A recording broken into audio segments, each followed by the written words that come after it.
Hello everyone, welcome to our YouTube channel Shraddha IAS. तो अभी मैं थोड़ा सा बता देता हूँ इस सीरीज़ के बारे में। हम लोग घटना चक्र की जो कि हज़ार पेज 2000 पेजेस की जो बुक आती हैं उनके हैंड रिटेन नोट्स को 100 से 150 पेजेस में कंपाइल करने की कोशिश कर रहे हैं। उस सीरीज़ में मैं अभी एक मॉडर्न इंडिया का लेक्चर ले रहा हूँ, देन हम लोग ज्योग्राफी, देन साइंस और लास्ट में पॉलिटी। तो हम लोग इतने सब्जेक्ट को हैंड रिटेन फॉर्म में करेंगे ताकि जिससे इजीली 3 से 4 दिन में, अगर एक बार आप लोग देखेंगे तो 3 से 4 दिन में इतने सब्जेक्ट्स को रिवाइज किया जा सकता है, जो कि घटना चक्र को स्पेशली फोकस में रखा गया है। सारे इसमें पीवाईक्यू इंक्लूड करेंगे जो सारे स्टेट पीसीएस और यूपीएससी में आए हुए हैं। और अगर घटना चक्र बुक को पढ़ा जाए तो कम से कम इतने सब्जेक्ट को पढ़ने में 20 दिन तो लग ही जाते हैं। तो 20 दिन को मैंने 3 से 4 दिन में कर दिया है। ऑलरेडी 20 दिन कम बता रहा हूँ, इसको करने में एटलीस्ट महीना तो लग ही जाता है, महीना 45 दिन। इसको 3 से 4 दिन में, जो एग्जाम के लास्ट टाइम में रिवीजन करना बहुत ही ज़रूरी होता है, तो लास्ट के वीक में रिवीजन करना यहाँ से बहुत ही ज़्यादा आसान हो जाएगा। और मैं इसका जो पीडीएफ है टेलीग्राम चैनल क्रिएट करके उस पर डाल दूंगा जब ये लेक्चर्स डन हो जाएंगे। तो हम लोग आज मॉडर्न इंडिया की लास्ट लेक्चर जो पार्ट 5 होगा उसको देखेंगे। फिर बाद में लास्ट में क्या करूँगा, इसको एक कंपाइल वीडियो भी इसी चैनल पर प्रोवाइड कर दूंगा। देखते हैं हम लोग इंडियन प्रिंसली स्टेट। इस चैप्टर से घटना चक्र में जितने इंपॉर्टेंट क्वेश्चन है वहाँ मैंने इसको नोट डाउन करके उसको लिख दिया है। तो देखते हैं पहला question, Butler committee. Butler committee कब फाउंड हुआ था? तो 1927 में फाउंड हुआ था। इसको इंडियन स्टेट्स कमेटी भी बोलते हैं। बटलर कमेटी को कब फाउंड हुआ था? 1927 में। ये किस लिए आया था? तो to study relationship between Indian princely state and Britishers. ठीक है, Indian princely state and Britishers के बीच में रिलेशनशिप को स्टडी करने के लिए। और इसके चेयरमैन कौन थे? तो सर हर्टोग बटलर थे। ठीक है, 1927 ईयर याद रखना है। Okay, second number, all India states people conference. ये ऑर्गेनाइजेशन है कि all India state people conference, all India state peoples conference कब सेटअप हुआ था? तो ये भी 1927 के ही टाइम पे बना था। इसके मेंबर कौन कौन थे? तो बलवंत राय मेहता, मनीलाल कोठारी और जीआर अभ्यंकर। तो all India state people conference कब सेटअप हुआ था? तो 1927, जिस ईयर में हर्टोग बटलर वाली कमेटी फॉर्म हुई थी। और इसके मेंबर जवाहरलाल नेहरू, मनीलाल कोठारी और जीआर अभ्यंकर। सॉरी, मुझे पॉज करना पड़ा। तो इसके मेंबर कौन थे? तो बलवंत राय मेहता, मनीलाल कोठारी और जीआर अभ्यंकर। मैं इसको बार बार रिपीट इसलिए कर रहा हूँ क्योंकि एक बार पढ़ने पे ही याद हो जाए, तो दोबारा पढ़ने पे तो बिल्कुल 100% याद हो जाए, इसलिए मैं इसको बार बार रिपीट भी कर रहा हूँ। और Jawaharlal Nehru as a president in 1939। All India state people conference ये कब बना था? 1927 में। और 1939 में इसके जो प्रेसिडेंट थे जवाहरलाल नेहरू जी थे। ठीक है, third question, standstill agreement. Standstill agreement किससे रिलेटेड है? तो यार signed between Hyderabad and dominion of India. ये Hyderabad and dominion of India के बीच में हुआ था। कब हुआ था? तो 29 नवंबर 1947 के हुआ था। हैदराबाद और डोमिनियन ऑफ इंडिया के बीच में हुआ था। किसने साइन किया था? तो PM of Hyderabad Mir Laik Ali and then governor general of dominion of India Lord Mountbatten ने किया था इसको। ठीक है, अब देखते हैं वर्ल्ड वॉर सेकेंड के टाइम का, जो कि हुआ था 1939 से लेकर 1945 तक का। इसके जो इंपॉर्टेंट क्वेश्चन है उसको देखते हैं। ठीक है, तो स्टार्टेड वर्ल्ड वॉर सेकेंड कब स्टार्ट हुआ था? तो 1939 में स्टार्ट हुआ था। कौन से वायसराय थे उस टाइम पे? तो लॉर्ड लिथलिंगो थे। थ्रू इंडिया इनटू वॉर, उस टाइम पे जो वायसराय थे लॉर्ड लिथलिंगो थे। और ये विदाउट के कंसेंट के इन्होंने इंडिया को वॉर में डाल दिया था। वो कब? दिसंबर 1939 में। और इसी वजह से कांग्रेस, जो कि उस टाइम के पे गवर्नमेंट फॉर्म हुई थी, 28 मंथ्स तक गवर्नमेंट में थी और उसने रिजाइन कर दिया 1939 में कि विदाउट कंसेंट इन्होंने इंडिया को पार्ट बना दिया वर्ल्ड वॉर सेकेंड का। ठीक है, उस टाइम पे ब्रिटिश प्राइम मिनिस्टर कौन थे इंग्लैंड में? तो विंस्टन चर्चिल थे। ये इंपॉर्टेंट है कि वर्ल्ड वॉर सेकेंड के टाइम पे प्राइम मिनिस्टर कौन थे? तो वो थे आपके विंस्टन चर्चिल। ठीक है, अब देखते हैं डिमांड फॉर पाकिस्तान का। इसमें जितने इंपॉर्टेंट क्वेश्चन आए हैं first number, primarily use the word Pakistan. सबसे पहले किसने वर्ड यूज किया था पाकिस्तान, इसको देखते हैं। For separate state for Indian Muslim, तो वो कौन है, चौधरी रहमत अली। ठीक है, चौधरी रहमत अली ने primarily first time Pakistan separate state के लिए मुस्लिम्स के लिए यूज किया था, चौधरी रहमत अली। इनका एक पैम्पलेट था, इन हिज लेटर, पैम्पलेट या लेटर बोल सकते हैं, कि नाउ और नेवर, उसी में इन्होंने इसका नाम दिया था, और ये कैम्ब्रिज यूनिवर्सिटी के स्टूडेंट थे। Okay, second number, idea of separate nation for Muslim was given. तो फर्स्ट टाइम नाम किसने दिया था, तो चौधरी रहमत अली जी ने दिया था। कहाँ के स्टूडेंट थे, कैम्ब्रिज यूनिवर्सिटी के स्टूडेंट थे। उनके जो पैम्पलेट है, लेटर है, नाउ और नेवर में, पर आइडिया ऑफ सेपरेट नेशन किसने दिया था मुस्लिम्स के लिए, तो मोहम्मद इकबाल जी ने दिया था। ठीक है, और ये कब दिया था, तो during his landmark presidential address to the annual session of the all India Muslim League. ठीक है, मुस्लिम लीग का जो एनुअल सेशन था इलाहाबाद में 1930 में जो हुआ था, उसमें इन्होंने, मोहम्मद इकबाल जी ने सेपरेट नेशन का आइडिया दिया था मुस्लिम्स के लिए। ठीक है, तो काफी इंपॉर्टेंट है, याद रखना है। और किस सेशन में दिया था, तो इलाहाबाद के 1930 के एनुअल सेशन में मुस्लिम लीग के सर मोहम्मद इकबाल जी ने। Third number, Pakistan resolution drafted by, किसने ड्राफ्ट किया था पाकिस्तान रेजोल्यूशन, तो सिकंदर हयात खान जी ने इसको ड्राफ्ट किया था पाकिस्तान रेजोल्यूशन को। Muslim League in Lahore session of 1940, 1930 में क्या हुआ था इलाहाबाद वाले सेशन में, तो यहाँ पे आइडिया ऑफ सेपरेट नेशन दिया गया था मोहम्मद इकबाल के द्वारा। और लाहौर सेशन 1940 जो मुस्लिम लीग का हुआ था, यहाँ पे क्या हुआ था, पास द पाकिस्तान रेजोल्यूशन, इसको लाहौर रेजोल्यूशन भी बोलते हैं। किसने दिया था, तो इसको दिया था सिकंदर हयात खान जी ने, याद रखना है। इसको प्रेजेंट किसने किया था, तो फजलुल हक ने। ठीक है, तो एक बार और इसको कंपाइल कर लेते हैं। पाकिस्तान रेजोल्यूशन किसने ड्राफ्ट किया था, तो सिकंदर हयात खान जी ने। प्रेजेंट किसने किया था, फजलुल हक जी ने। कहाँ पे हुआ था, तो ये लाहौर सेशन ऑफ 1940, इसको लाहौर रेजोल्यूशन भी बोलते हैं। ठीक है, एक एक्स्ट्रा फैक्ट है, led the movement for Pakistan Mohammad Ali Jinnah. ठीक है, तो यहाँ से चार क्वेश्चन बनते हैं। चार क्वेश्चन कौन कौन से हैं, पहले, पाकिस्तान रेजोल्यूशन किसने ड्राफ्ट किया, सिकंदर हयात खान जी ने। प्रेजेंट किसने किया, फजलुल हक जी ने। कब हुआ था, मुस्लिम लीग के सेशन में, तो लाहौर सेशन ऑफ 1940 में हुआ था। और इस मूवमेंट को, late the movement for Pakistan किसने किया था, तो मोहम्मद अली जिन्ना जी ने। ठीक है, मैं ट्राई करता हूँ कि एक एक क्वेश्चन को पढ़ने के बाद उसको कंपाइल कर दूं सॉरी, ताकि अच्छे से याद हो सके। एक बार ही पढ़ना अपने आप में, 2-3 बार पढ़ना हो सके, ये ट्राई करूंगा। कोई नहीं, मैं तो 1x पे पढ़ा सकता हूँ, पर आप 1.5 1.75 पे देख सकते हैं, तो ये जल्दी हो जाएगा। Fourth number, who said Mohammad Ali Jinnah as the ambassador of Hindu Muslim unity. तो ये मोहम्मद अली जिन्ना को किसने कहा था, ये कहा था सरोजनी नायडू जी ने। ठीक है, तो मोहम्मद अली जिन्ना को ambassador of Hindu Muslim unity किसने कहा था, ये बोला था सरोजनी नायडू जी ने। ठीक है, ये फर्स्ट इंडियन वुमेन थी आईएनसी की as a president Kanpur session में 1925 में। ओके, ये भी याद रखना, सरोजनी नायडू जी। इन्हें भारत कोकिला भी बोला जाता है, सरोजनी नायडू जी को। Fifth number, Nehru is patriot while Jinnah is a politician. ये किसने बोला था कि नेहरू जी एक पैट्रियट हैं और जिन्ना अ पॉलिटिशियन, ये किसने बोला था, तो मोहम्मद इकबाल जी ने बोला था। नेहरू जी एक पैट्रियट हैं, जिन्ना जी एक पॉलिटिशियन है, ये बोला था स्टेटमेंट मोहम्मद इकबाल जी ने। नेहरू जी की एक बुक कौन सी है, तो वो डिस्कवरी ऑफ इंडिया, उनकी एक बुक का नाम है नेहरू जी का। ठीक है, six number, the Muslim League annual session which give effect to Jinnah's two nation theory was held in, कब हुआ था, जो मैंने ऊपर बताया, लाहौर सेशन 1940 में। पाकिस्तान ड्राफ्ट इसी में बना था, किसने किया था, हाकिम अजमल खान ने। प्रेजेंट किसने किया था, फजलुल हक ने। तो मैं बार बार रिपीट करूंगा ताकि याद हो जाए। एक्स्ट्रा फैक्ट, ड्राफ्ट लिखा भी वहां पे, draft prepared by Sikandar Hayat Khan and Fazlul Haq presented the resolution. ठीक है, okay. 7 number, when did the Muslim League celebrate the Pakistan day.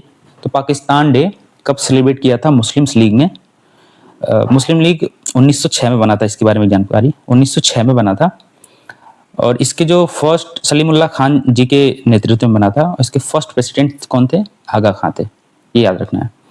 तो ये पाकिस्तान डे कब सेलिब्रेट किया गया, 23 मार्च 1943 को। ठीक है, 23 मार्च 1943 को पाकिस्तान दिवस बनाया गया। अब हम लोग इंडिविजुअल सत्याग्रह के बारे में जितने भी इंपॉर्टेंट क्वेश्चन बने घटना चक्र का, उसको एक जगह पे देखते हैं। ठीक है, तो इंडिविजुअल सत्याग्रह कब हुआ था? 1940 के टाइम हुआ था। ठीक है, इंडिविजुअल सीडीएम भी बोलते थे इसको एक तरह से। पहला question, after rejecting August offer 1940 INC started individual satyagraha. ठीक है, under the leadership of Gandhi ji. क्या हुआ था जब वर्ल्ड वार सेकेंड लेन लिथिको के अंडर वायसराय लेन लिथिको थे, तो वर्ल्ड वार सेकेंड इन्होंने अनाउंस कर दिया कि भारत भी इसमें पार्ट कर रहा है विदाउट परमिशन ऑफ कांग्रेस, जो कि उस टाइम पे गवर्नमेंट बनाई हुई थी। तो 28 मंथ्स के जो गवर्नमेंट फॉर्म की थी आईएनसी, उसके बावजूद उसने रिजाइन कर दिया, क्योंकि विदाउट उनके परमिशन से इन्होंने इंडिया को भी वर्ल्ड वार सेकेंड के वॉर में झोंक दिया, शामिल कर लिया। तो उसके बाद गांधी जी ने ये बोला कि हमें उनका ब्रिटिशर्स का कमजोर हैं, तो उनका डायरेक्टली प्रोटेस्ट विरोध तो नहीं करना चाहिए, उनका अगेंस्ट ज़्यादा नहीं जाना चाहिए, बट हम उनका साथ भी नहीं दे रहे हैं। तो उसी के बाद इन्होंने इंडिविजुअल सत्याग्रह शुरू किया था, और फर्स्ट जो थे सत्याग्रही विनोबा भावे जी को गांधी जी ने चूज किया था। ठीक है, अब यहाँ डेट देखते हैं। इंडिविजुअल सत्याग्रह कब शुरू हुआ था? तो 17 अक्टूबर 1940 को, डेट इंपॉर्टेंट है। 17 अक्टूबर 1940 को इंडिविजुअल सत्याग्रह शुरू हुआ था। Vinoba Bhave ji first followed by Pandit Jawaharlal Nehru and third RC Datta. तो क्वेश्चन यहाँ से ये बनता है कि पहले व्यक्ति कौन थे जो इंडिविजुअल सत्याग्रह शुरू किए थे? तो पहले विनोबा भावे, दूसरे जवाहरलाल नेहरू जी, और तीसरे जो थे आरसी दत्ता थे, रमेश चंद्र दत्ता जी थे। याद रखना है, पहले विनोबा भावे, दूसरे पंडित नेहरू जी, और थर्ड रमेश चंद्र दत्ता जी थे, आरसी दत्ता जिनको शॉर्ट फॉर्म में बोला जाता है। फर्स्ट क्वेश्चन क्या है? Sarvodaya first used by, Sarvodaya जो टर्म है पहली बार इसको किसने यूज किया था? तो महात्मा गांधी जी ने इनको यूज किया था। बट विनोबा भावे एस्टेब्लिश्ड सर्वोदय समाज, काफी इंपॉर्टेंट है और कंफ्यूजन भी हो सकता है क्वेश्चन जब आएगा। तो सर्वोदय का पहली बार जो यूज किया था वो किया था महात्मा गांधी जी ने, लेकिन सर्वोदय समाज किसने बनाया था? सर्वोदय समाज विनोबा भावे जी ने बनाया था, जो कि फर्स्ट सत्याग्रही भी थे जो इंडिविजुअल सत्याग्रह किए थे। और इसके थ्रू इन्होंने क्या किया था विनोबा भावे जी ने? तो गांधी जी के आइडियाज को प्रपोगेट ही किया था सर्वोदय समाज के थ्रू। किसने बनाया था? विनोबा भावे जी ने। वर्ड कौन यूज किया था सर्वोदय फर्स्ट टाइम? तो ये गांधी जी ने किया था। सेकंड नंबर, आचार्य विनोबा भावे कहां से थे? पवनार से। यतीयतलाल जैन कहां से? रायपुर से। और रत्नाकर झा कहां से? दुर्ग से। इन्होंने यहाँ पे इंडिविजुअल सत्याग्रह यहाँ पे लीड किया था। तो रत्नाकर झा कहां पे? दुर्ग में। यतीयतलाल रायपुर में, रायपुर छत्तीसगढ़। और आचार्य विनोबा भावे पवनार। ओके, अब हम लोग क्रिप्स मिशन के बारे में देखते हैं, जो कि 1942 में आया था। जिसे एक ट्रिक याद रख सकते हो, ACWC, ये एक शॉर्ट फॉर्म हो गया। तो अगस्त ऑफर हो गया, क्रिप्स मिशन हो गया, वेवेल प्लान हो गया, कैबिनेट मिशन हो गया। ये क्रोनोलॉजी हो गई याद रखने की, इसलिए बता दिया मैंने। तो क्रिप्स मिशन कब आया था? 1942 में आया था। उस टाइम में इंग्लैंड में प्राइम मिनिस्टर कौन थे? चर्चिल जी थे, यानी कि वर्ल्ड वार सेकेंड के टाइम पे भी ये चर्चिल जी ही थे। पहला नंबर, जो इंपॉर्टेंट फैक्ट्स है उसको इसमें देख लेते हैं, जो कि बार बार क्वेश्चन के फॉर्म में बनते हैं। थियरी तो सबको पता होता है, पर जो क्वेश्चन एग्जैक्टली बनता है मैंने उसको यहाँ पे लिखा है, जिससे क्वेश्चन नंबर बनते हैं। Cripps mission arrived in India March 1942।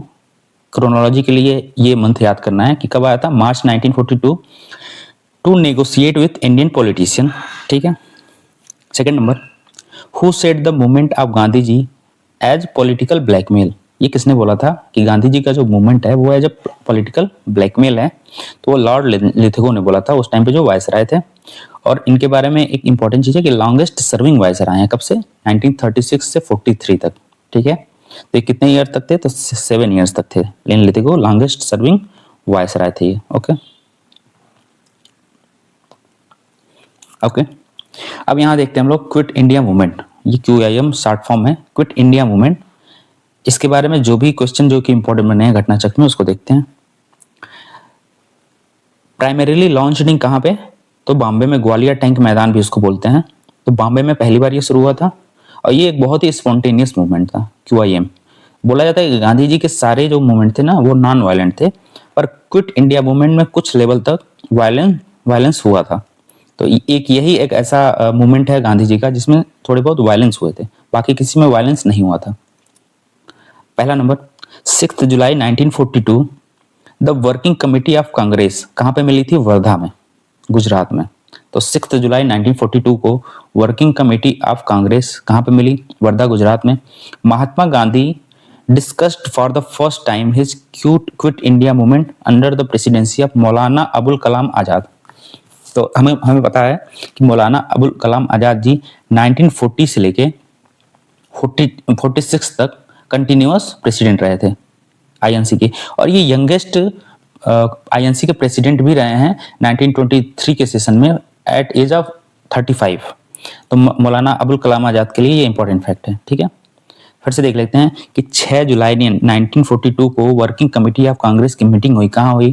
तो ये वर्धा में हुई, और महात्मा गांधी ने फर्स्ट टाइम उनके क्विट इंडिया मूवमेंट को वहां पे रखा था। और कौन था उस टाइम पे आईएनसी के प्रेसिडेंट? तो मौलाना अबुल कलाम आजाद जी थे। ठीक है, हो गया।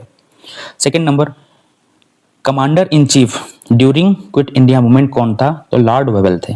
Again question, quit India movement के समय कमांडर इन चीफ कौन था? तो लॉर्ड वेवेल था। Okay.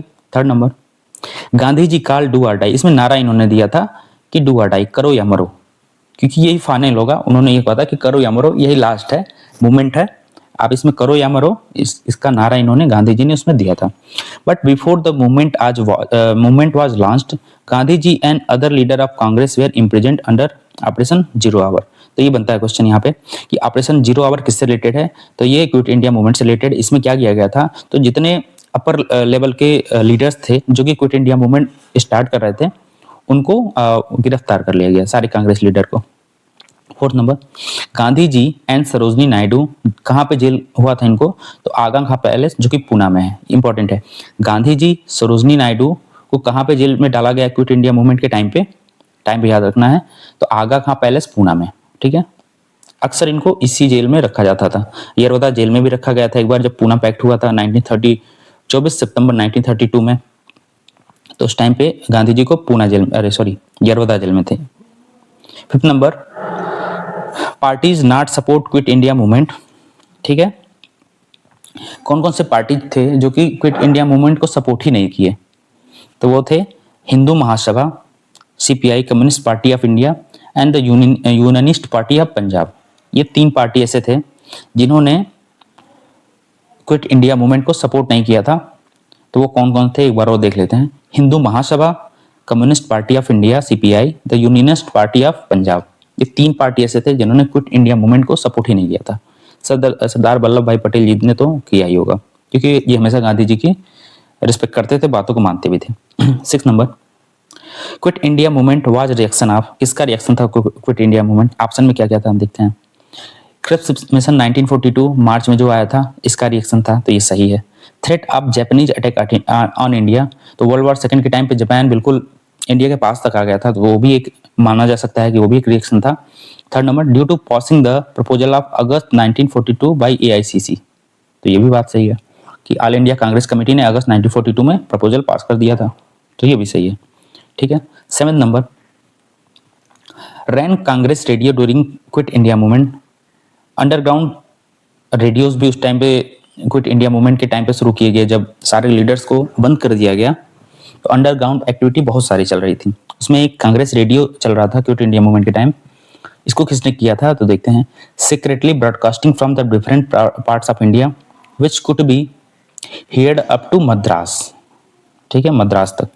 Ram Manohar Lohia ji was regularly broadcast on the radio and Usha Mehta. तो सीधे सीधे यहाँ से ये देख सकते हैं कि जो कांग्रेस रेडियो है, अंडरग्राउंड रेडियो वाला जो सीन हुआ था क्विट इंडिया मूवमेंट के टाइम पे, उसको राम मनोहर लोहिया जी और उषा मेहता, ये 2 चीज याद रखना है, दोनों, इन दोनों ने उसको चलाया था।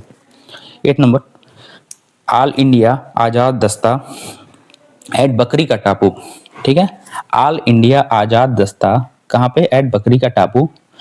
Organise during the quit India movement किसने? तो जेपी नारायण जी ने। ठीक है, जयप्रकाश नारायण, इनको लोक नायक भी बोलते हैं।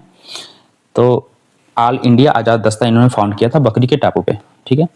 9 number, during quit India movement British prime minister कौन थे? चर्चिल थे।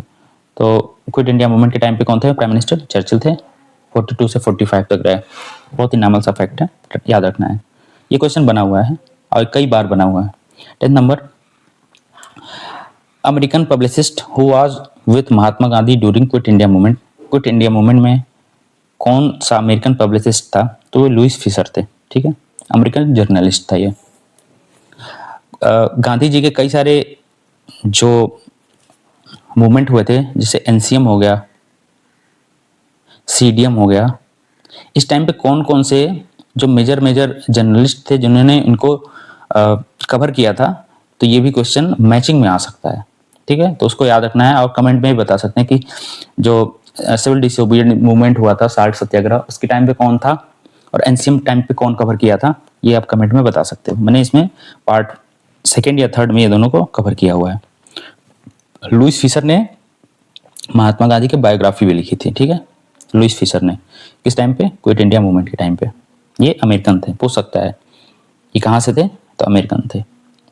11 number, Gandhi ji arrested at which place during quit India movement. कहाँ से? ये बॉम्बे से हुए थे, बॉम्बे से पास भी हुआ था और ये बॉम्बे से ही अरेस्ट कर लिए गए थे। और कहाँ पे रखे गए थे? आगा खां पैलेस, पूना में। वहाँ के जेल में इनके साथ कौन थी? सरोजनी नायडू भी थी। ठीक है, 12 नंबर, आप कमेंट में बताइएगा कि महात्मा गांधी जी और सरोजनी नायडू के अलावा कस्तूरबा गांधी जी भी थी या नहीं थी, ये आप जरूर बताइएगा। तो मैंने इसके पहले बताया पार्ट 2 पार्ट 3 में, आपने देखा होगा, तो इसको याद करके आप जरूर बताइए कमेंट में। 12 number, escaped from jail and organized underground activity during quit India movement. तो जेपी नारायण थे। ऑल इंडिया आजाद दस्ता इन्होंने बनाया था कहाँ से? बकरी का टापू से। जेपी नारायण को लोक नायक भी बोलते थे। ये बिहार से रिलेटेड पर्सनैलिटी हैं, तो बिहार पीसीएस के लिए तो बहुत इंपॉर्टेंट हो जाता है। 30 number, parallel government were established during quit India movement. तो कहाँ पे? बेतिया में, मेरठ में, ये सब जगह पे बना था। तो बलिया में देखते हैं, बलिया में किसके अंडर बना था? चित्तू पांडे के अंदर बना था। तामलुक मिदनापुर जो कि बंगाल में है, वहां पे बना था। सतारा महाराष्ट्र में, यहाँ की एक स्पेशल फैक्ट क्या है कि सतारा महाराष्ट्र में जो पैरेलल गवर्नमेंट बनी थी क्विट इंडिया मूवमेंट के टाइम पे, वो लार्जेस्ट रनिंग गवर्नमेंट थी सतारा महाराष्ट्र वाला। इसको किसने बनाया था? तो वाईबी छवन ने बनाया था और नाना पाटिल ने। वाईबी छवन और नाना पाटिल सतारा महाराष्ट्र में लॉन्गेस्ट रनिंग पैरेलल गवर्नमेंट बना था क्विट इंडिया मूवमेंट के टाइम पे। 14 number, CR formula. CR formula कब आया था? 1944 में आया था। To remove deadlock between INC and Muslim League. सीधे सीधे क्वेश्चन बना था कि सीआर फार्मूला का ऑब्जेक्टिव क्या था, ईयर कब है, और उसके हेड कौन थे, इसको बनाया किसने था? तो सी राजगोपालाचारी, जो कि हमारे इंडिया के फर्स्ट इंडियन गवर्नर जनरल भी थे। ये सी राजगोपालाचारी, इन्होंने ही 1944 में एक सीआर फार्मूला नाम से रिपोर्ट दिया, जिसका पर्पस क्या था कि इंडियन नेशनल कांग्रेस और मुस्लिम लीग के बीच जो डेडलॉक है उसको दूर किया जाए। ठीक है, अब यहाँ देखते हैं सुभाष चंद्र बोस एंड आजाद हिंद फौज। इससे रिलेटेड जितने भी इंपॉर्टेंट क्वेश्चन हैं जो कि भूलते हैं बार बार और जो कि इंपॉर्टेंट है, उसको मैंने एक जगह कंपाइल कर दिया है। तो देखते हैं, पहला, सुभाष चंद्र बोस बॉर्न इन, ये डेट सहित याद रखना है। ठीक है, सुभाष चंद्र बोस बॉर्न इन 23 जनवरी 1897। ठीक है, 23 जनवरी 1897। मैंने इसके पहले आपको पढ़ा था कि 1897 में और क्या एक इंपॉर्टेंट चीजें हुई थी। कई चीजें 1897 में हुई हैं, जिसमें से एक ये भी है कि स्वामी विवेकानंद जी ने रामकृष्ण मिशन इसी ईयर में फाउंड किया था। तो ये ईयर काफी इंपॉर्टेंट है। और इसी ईयर सुभाष चंद्र बोस जी का जन्म हुआ कब? 23 जनवरी को। ठीक है, कहाँ पे? कटक उड़ीसा में। कटक उड़ीसा में। ठीक है, selected in Indian civil services 1920। ठीक है, 1920 में इनका सिलेक्शन इंडियन सिविल सर्विसेज में हुआ। ही फाउंडेड फॉरवर्ड ब्लॉक इन 1939। 1938 में ये हरिपुरा के आईएनसी के प्रेसिडेंट बनते हैं। 1939 में जब गांधी जी के कैंडिडेट पट्टाभी सीतारामैया जी को हरा देते हैं, तो गांधी जी कहते हैं कि ये पट्टाभी सीतारामैया की हार नहीं, मेरी हार है। और इसके बाद उस सेशन में कुछ विवाद होने के कारण त्रिपुरी क्राइसिस बोला जाता है, और वहां से रिजाइन होने के बाद इन्होंने फॉरवर्ड ब्लॉक को 1939 में फाउंड किया था। And fled away to Germany in 1942। Question आ सकता है कि जर्मनी किस ईयर में गए? तो 1942 में गए। 1943 में क्या किया इन्होंने? तो इन्होंने आजाद हिंद फौज को लीड किया था 1943 में। तो एक बार इसको कंपाइल कर लेते हैं एक बार में वन लाइन में कि सुभाष चंद्र बोस कब पैदा हुए थे। तो 23 जनवरी 1897 में कटक में हुए थे। 1920 में आईसीएस में सेलेक्ट हुए थे। ही फाउंडेड फॉरवर्ड ब्लॉक इन 1939 और 1942 में कहाँ गए थे, जर्मनी। 1943 में इन्होंने लीड किया था आजाद हिंद फौज को, ठीक है। Second number, Indian national Army, Indian national Army 1942 year important है। Was the brainchild of Giani Pritam Singh Dhillon, major Fujiwara, ठीक है। आल्सो इन गदर पार्टी, ये जो प्रेम सिंह ढिल्लो हैं ये गदर पार्टी में भी थे उस टाइम पे। तो ब्रेन चाइल्ड किसका है, प्रीतम सिंह ढिल्लो का, जो कि मेजर फुजीमारा। जो 1942 है इसका मंथ भी याद किया जाए तो फेब या मार्च 1942 अप्रॉक्स है, ठीक है। दस captain Mohan Singh was not the founder of Indian national army but was only the first operational commander in the INA, ठीक है। तो यहाँ से कई क्वेश्चन मैं क्लियर करता हूँ कि पूछेगा जब first operational commander of Indian national army कौन था, तो कैप्टन मोहन सिंह थे, ठीक है। लेकिन इसके जो फर्स्ट फाउंडर थे वो कैप्टन मोहन सिंह नहीं थे, ये फर्स्ट ऑपरेशनल कमांडर थे इंडियन नेशनल आर्मी के, ठीक है। But in general we set the founder of INA is captain Mohan Singh. अब ऑप्शन में कुछ नहीं होता है, अगर ये ऑप्शन में नहीं होता है फाउंडर में तभी आप कैप्टन मोहन सिंह लगाएंगे। जनरली जो है इन्होंने first operational commander of the INA की पोस्ट ली थी मोहन सिंह जी ने, ठीक है। आजाद हिंद फौज भी इसको बोलते हैं इंडियन नेशनल आर्मी को, ये तो है ये फैक्ट। बना कब था, तो फेब या मार्च 1942 में बना था, ओके। थर्ड नंबर देखते हैं, organisation of Azad Hind Fauj was declared on, कब डिक्लेयर किया गया था, तो 21 अक्टूबर 1943। बना कब था, फेब मार्च 1942 में, बट डिक्लेयर कब हुआ था ऑफिशियली ऑर्गेनाइजेशन, इसका ऑर्गेनाइजेशन, तो 21 अक्टूबर 1943 को। Fourth number, setup at Azad Hind फौज, कहाँ पे सेटअप किया गया था इसको, तो ये मलाया में हुआ था जो कि सिंगापुर में पड़ता है 1943 में। कहाँ पे सेटअप किया गया था, मलाया में 1943 में। ऑन 4 जुलाई, डेट इंपॉर्टेंट है, on 4 July Singapore Subhash Chandra Bose named the Indian independence league as Indian national army, ठीक है। तो ये भी पूछा सकता है कि किस ऑर्गेनाइजेशन का नाम सुभाष चंद्र बोस जी ने इंडियन नेशनल आर्मी कर दिया 4 जुलाई 1943 को, तो वो ऑर्गेनाइजेशन है इंडियन इंडिपेंडेंस लीग, ठीक है। And Subhash Chandra Bose helped by रास बिहारी बोस, इनकी मदद किसने की थी, तो रास बिहारी बोस जी ने।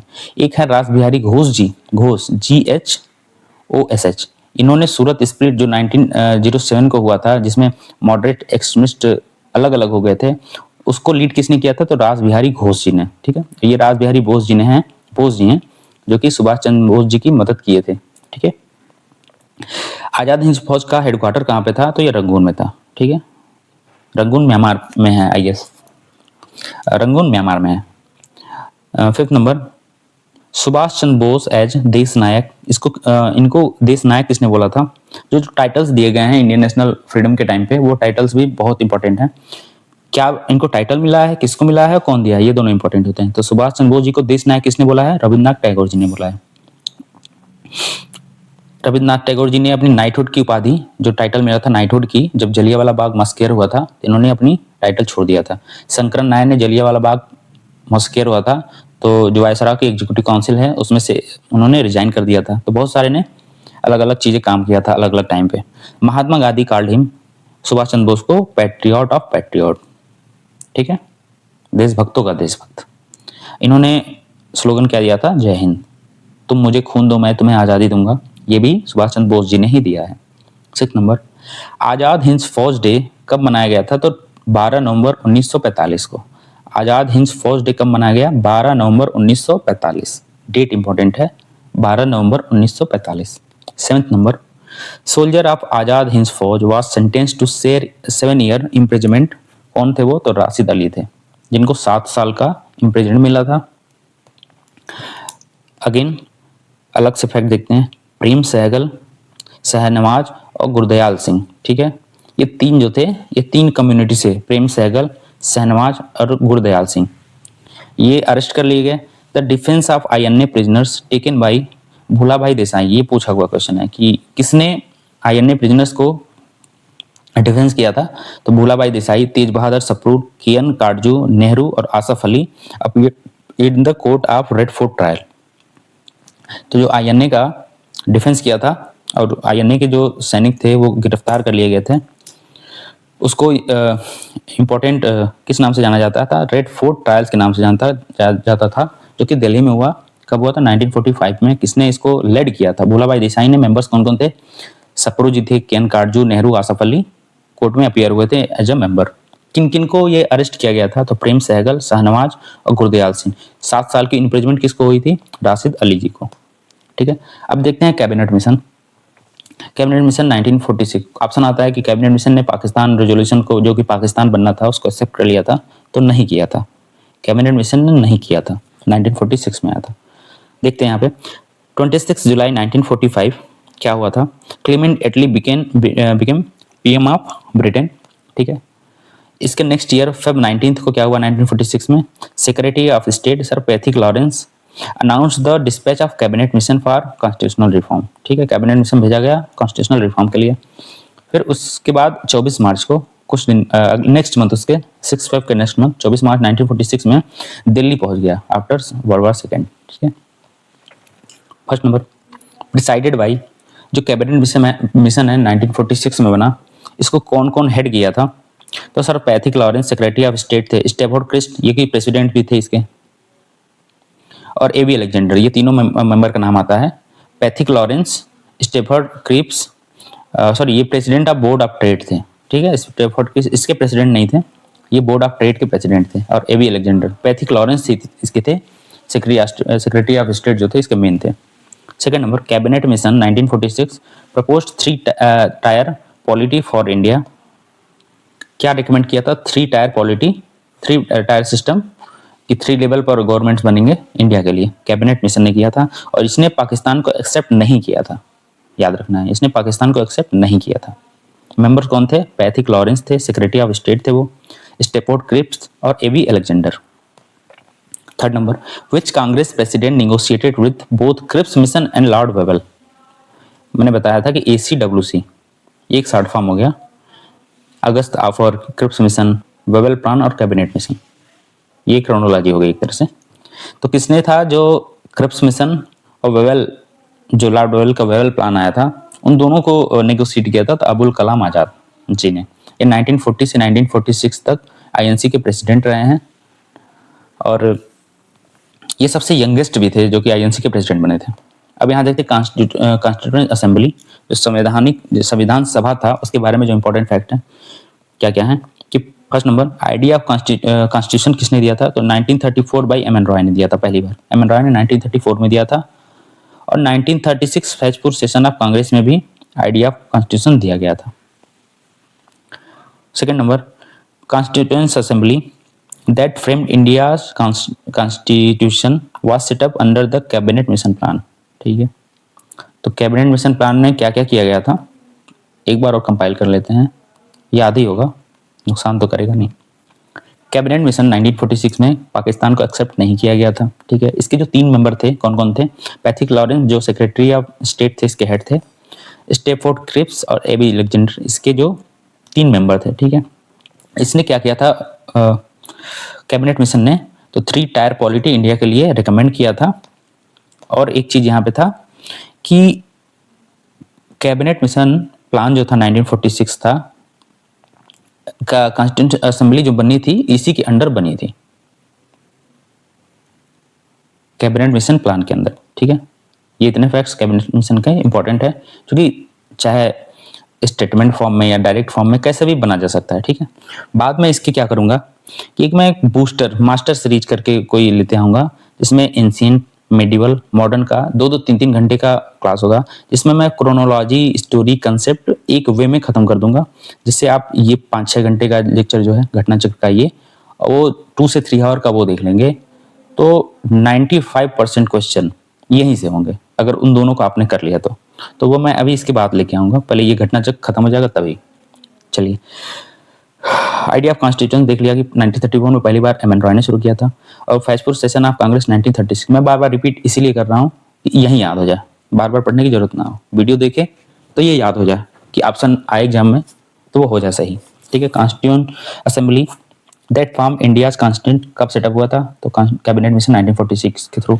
Third number Sachchidanand Sinha associated with, option में था कई सारा, लेकिन उसमें सही यही कि क्विट इंडिया मूवमेंट से सच्चिदानंद सिन्हा जी थे। ये पहले टेम्पररी प्रेसिडेंट भी थे, जो 9 दिसंबर को पहला हुआ था ना, कॉन्स्टिट्यूशन असेंबली का पहली मीटिंग 9 दिसंबर 1946 को हुआ था। तो उसके पहले टेम्पररी जो प्रेसिडेंट थे सच्चिदानंद सिन्हा जी थे, ठीक है। फिर 11 दिसंबर को राजेंद्र प्रसाद जी बन गए, ये याद रखना फैक्ट। तो पहले दिन जो 9 दिसंबर को हुआ था वो कौन थे? सच्चिदानंद सिन्हा जी, टेम्पररी प्रेसिडेंट। अब यहाँ पे देखते हैं फॉर्मेशन ऑफ इंटरिम गवर्नमेंट 1946, ठीक है, सितंबर 1946 में हुआ था, ठीक है। इसको हेड किसने किया था? तो जवाहरलाल नेहरू जी ने इस इंटरिम गवर्नमेंट को हेड किया था। Portfolio held by Rajendra Prasad. तो राजेंद्र प्रसाद जी ने कौन सा पोर्टफोलियो हेल्ड किया था 1946 में? फूड एंड एग्रीकल्चर वाला डिपार्टमेंट राजेंद्र प्रसाद जी ने। तो इसको ट्रिक से कैसे याद रखते हैं कि जो प्रसाद है, प्रसाद खाने में मिलता है, तो फूड एंड एग्रीकल्चर ऑर्गेनाइजेशन इन्होंने हेड किया था, ठीक। डिफेंस, अब जैसे बलदेव सिंह है, बलशाली हैं, तभी तो ये डिफेंस का करेंगे, तो ये डिफेंस करेंगे, हो गया। कॉमनवेल्थ कौन करेगा? तो पंडित नेहरू जी करेंगे। फाइनेंस लियाकत अली खान, ठीक है, पैसा लिया जाता है, तो फाइनेंस लियाकत अली खान जी, याद रख लिया। Third number, B R Ambedkar not a member of interim government, बहुत ही इंपॉर्टेंट है ये, क्योंकि सबको लगेगा ये लॉ मिनिस्टर होंगे या तो कुछ होंगे, बट ये एक्चुअली में नहीं हुए थे। इंटरिम गवर्नमेंट 1946 में इन्होंने मेंबरशिप नहीं ली थी, ठीक है, ये मेंबर नहीं थे, काफी इंपॉर्टेंट फैक्ट है। Fourth number, direct action day by Muslim league, कब इन्होंने सेलिब्रेट किया था? सेलिब्रेट नहीं, कब इन्होंने ऑब्जर्व किया था? 16 अगस्त 1946 में। काफी वायलेंस हुआ था इस टाइम पे, तो डायरेक्ट एक्शन डे जो हुआ था 16 अगस्त 1946 को हुआ था, ठीक है। जॉन मथाई, इसका मैं आगे बताता हूँ, लिखा नहीं मैंने, हेडेड। ये कौन सा पोर्टफोलियो हेड करते थे इसके? तो जॉन मथाई जी जो थे वो कौन सा पोर्टफोलियो उन्होंने हेड किया था? तो इंडस्ट्रीज एंड सप्लाई वाला पोर्टफोलियो जॉन मथाई जी ने किया था। और ये फाइनेंस मिनिस्टर भी थे 1946 जो इंटरिम गवर्नमेंट था उसमें फाइनेंस मिनिस्टर भी थे, और ये इंडस्ट्रीज एंड सप्लाई वाला पोर्टफोलियो हेड करते थे, ठीक है। नेक्स्ट देखते हैं, अब partition of India and independence से रिलेटेड जितने फैक्ट्स हैं उसको एक जगह देखते हैं। First number, when India get independence, party at UK कौन था? यूके में पावर में कौन था? तो लेबर पार्टी। काफी लिबरल गवर्नमेंट पार्टी थी ये बहुत ही लिबरल नेचर की थी। तो जिस टाइम पे इंडिया को इंडिपेंडेंस मिला उस टाइम पे जो यूके में पार्टी रूल कर रही थी वो लेबर पार्टी थी, और जो पीएम थे वो क्लीमेंट एटली थे, ठीक है। इसके ये क्लीमेंट एटली थे जो कि प्राइम मिनिस्टर थे लेबर पार्टी के। Second number, British government decided and declare to leave India by June 1948। Clement Attlee ने अनाउंस कर दिया था कि जून 1948 के पहले ब्रिटिश गवर्नमेंट जो है इंडिया को फ्री कर देगी, ठीक है। कब बोला था? तो फेब में ये बोल दिया था, फेब 1947 को ही अनाउंस कर दिया था कि हम जून 1948 में इंडिया को फ्री कर देंगे, इससे पहले फ्री कर देंगे।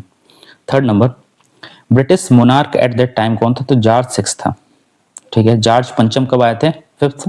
1911 का जो दिल्ली दरबार हुआ था जिसमें बंगाल पार्टीशन को रद्द किया गया और जो कैपिटल को कलकत्ता से दिल्ली ट्रांसफर किया गया, तो जॉर्ज फिफ्थ जो आए थे उस टाइम पे जो दिल्ली दरबार हुआ था उस टाइम पे किया। दिल्ली दरबार कितने बार हुए हैं? दिल्ली दरबार 3 टाइम्स हुए हैं। पहली बार कब हुआ है? 1877। बाकी जो 2 कब हुए हैं उसको आप बताइए मुझे कमेंट करके, देखें आपको याद है कि नहीं, मैंने इसमें बताया हुआ है, ठीक है। और एक क्वेश्चन और कि जो क्वीन विक्टोरिया हैं उनको इम्प्रेस ऑफ इंडिया किस ईयर में बोला गया था और किस एक्ट के थ्रू बोला गया था, ठीक है। और उस टाइम पे वाइसराय कौन था?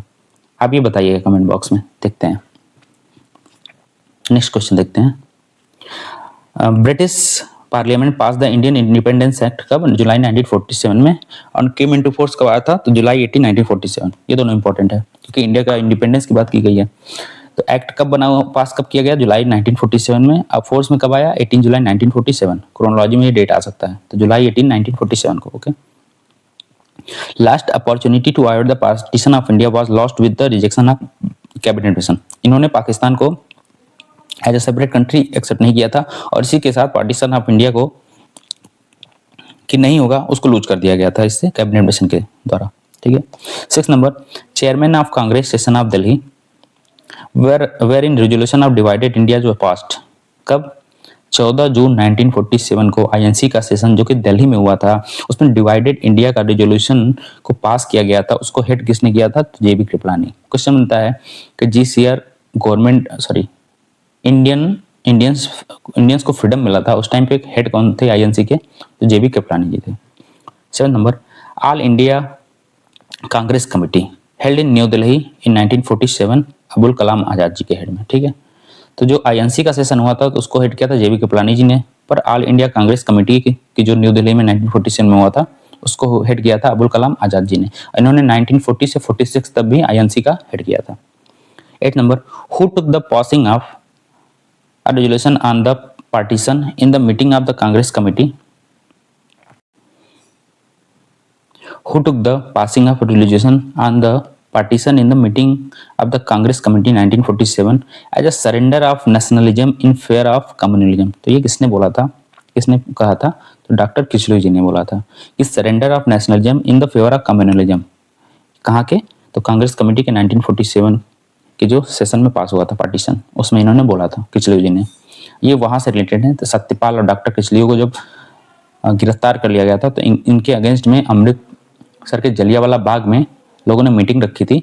उसको जनरल आर डायर ने क्या किया था? गोली चलवा दी थी।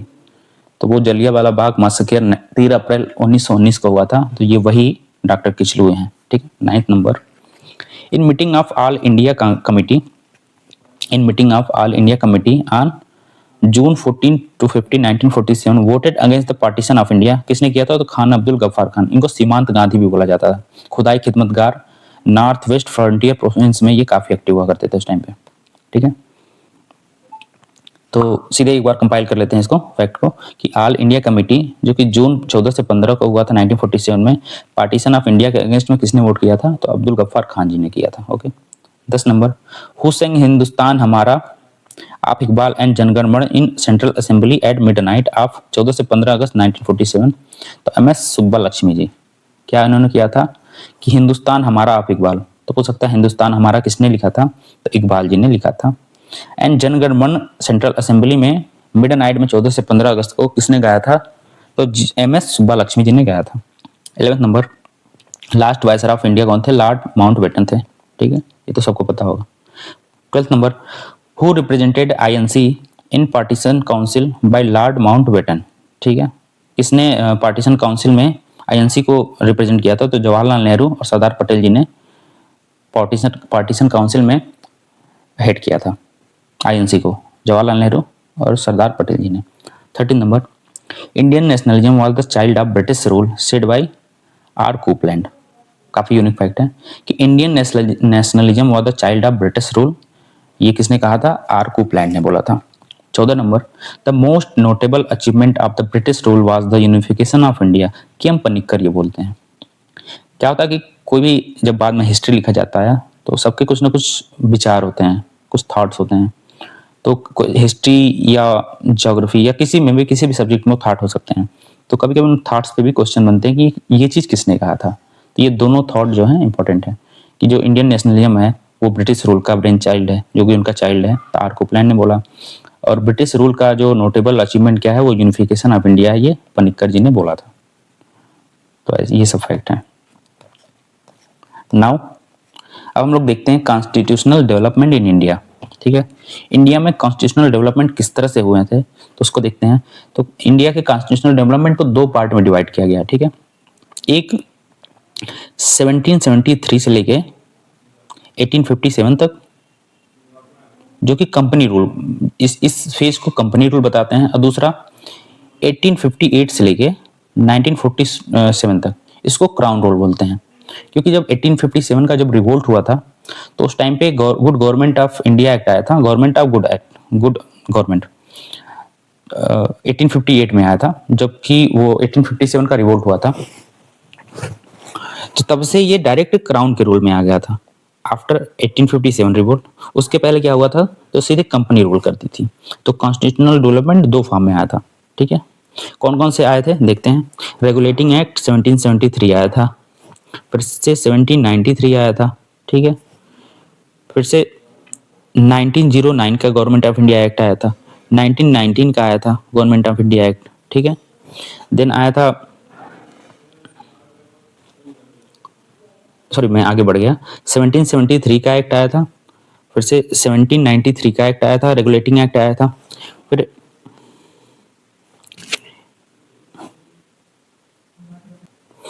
फिर से 1813 का एक्ट आया था, फिर 1833 का जो कि 20-20 साल पे आता था, 1833 का आया था, फिर काउंसिल एक्ट आया था। कब आया था? 1861 में काउंसिल एक्ट आया था, ठीक है। इसमें पोर्टफोलियो सिस्टम भी दिया गया था। 1891 का काउंसिल एक्ट आया था, ठीक है। उसके बाद 1909 का एक्ट आया था, गवर्नमेंट ऑफ इंडिया एक्ट, ठीक है। इसके बाद 1919 का एक्ट आया था जिसमें डायरेक्टरी को इंट्रोड्यूस किया गया था प्रोविंस में। इसमें 1909 में सेपरेट इलेक्टोरेट बोला गया था, ये था। देन 1919 के बाद क्या आया था? तो 1919 के बाद 1927 में साइमन कमीशन बना था, जो कि 1919 के जो रूल्स हैं उनको रिव्यू करने के लिए, ताकि 1929 में एक नया एक्ट बनाया जा सके। पर यहाँ पे साइमन कमीशन में पता था काफी विवाद हो गए थे, काफी प्रोटेस्ट हुए थे, तो एक्ट बनते बनते 1935 हो गया था। एक्ट बनते बनते कितना हो गया? 1935 आ गया था। देन हमारे पास सीधे आया था 1947 का एक्ट, जब इंडिया इंडिपेंडेंट मतलब आज़ादी मिल गई थी। तो ये एक थोड़ा सा हिस्ट्री है। बाद में मैं एक सेपरेट लेक्चर दूंगा जिसमें इसको क्रोनोलॉज वाइज बता के, फिर उसमें क्या क्या फैक्ट्स हैं, क्या क्या चीज़ें हैं, उनको भी मैं साथ में डिस्कस करूंगा। तो अभी ये बस ऐसे ओवरऑल छोटा सा एक, ताकि क्या क्या एक्ट्स आए हों। तो अब हम लोग यहाँ फैक्ट देखते हैं। कहानी पता हो तो फैक्ट्स याद करने में आसानी होती है, इसलिए थोड़ा सा बता दिया। First number, when did Bihar become a separate province in India? कब बना था? तो 22 मार्च 1912 को। ये क्वेश्चन आते हैं। 22 मार्च 1912 को बिहार का सेपरेट प्रोविंस बना था, ठीक है। 22 मार्च एज बिहार दिवस कब सेलिब्रेट किया जाता है? तो 22 मार्च को, ठीक है। 24 जन 1950 को यूपी डे मनाया जाता है। तो यूपी दिवस कब मनाया जाता है? 24 जनवरी 1950 को, ठीक है। बिहार दिवस 22 मार्च को। कब सेपरेट हुआ था? तो 22 मार्च 1912 को, ठीक है। Second number, supreme court through regulating act of 1773। अब हम लोग सेकंड नंबर देखते हैं कि रेगुलेटिंग एक्ट 1773 के थ्रू बंगाल और कोलकाता में सुप्रीम कोर्ट इस्टेब्लिश किया गया था, जिसके जो फर्स्ट चीफ जस्टिस थे एलिजा एम्पे थे, ठीक है। चीफ जस्टिस और 3 अदर रेगुलर जजेस भी इसमें अपॉइंट करे गए थे। तो सुप्रीम कोर्ट किस एक्ट के थ्रू इस्टेब्लिश किया गया था कलकत्ता में? तो रेगुलेटिंग एक्ट 1773 के अंदर, ठीक है। Third number, which act give the right to reject the decision of the committee to governor general, ठीक है। तो एक्ट ऑफ 1786 में राइट टू रिजेक्ट का उसमें पावर दिया गया था। Also empower to Lord Cornwallis to override the decision of the council. तो जो एग्जीक्यूटिव काउंसिल का जो डिसीजन होता था उसको भी ओवरराइड करने का जो डिसीजन था, जो पावर था, वो लॉर्ड कॉर्नवालिस को मिला था। किस एक्ट के थ्रू? 1786 रूल के। तो जो एक्ट ऑफ 1786 आया था। Fourth number, Bengal tenancy act 1885। तो पहला क्वेश्चन, बंगाल टेनेंसी एक्ट जो है वो कब आया था? आया था 1885 में, ठीक है। Recognize the right of tenants on land in Bengal and Bihar, ठीक है। तो बंगाल टेनेंसी एक्ट 1885 में आया था। Rights of the tenants on land recognize किया था कहाँ पे? बंगाल एंड बिहार में, ओके, ठीक है। Government of India act 1830 act जो था, इसके अंदर क्या क्या प्रोविजन थे? तो इसमें क्रिश्चियन मिशनरी को अलाउ किया गया इंडिया में। Monopoly was ended except trade with tea and China, ठीक है। 1 लाख फॉर एजुकेशन भी एलोकेट किया गया। और East India company possession in India as British territory इसमें बोला गया था, ठीक है। 1813 में पहली बार बोला गया कि जो ईस्ट इंडिया कंपनी ने इंडिया में टेरिटरी को पोजेस किया है उसको ब्रिटिश टेरिटरी बोला जाएगा, ठीक है। 1813 में।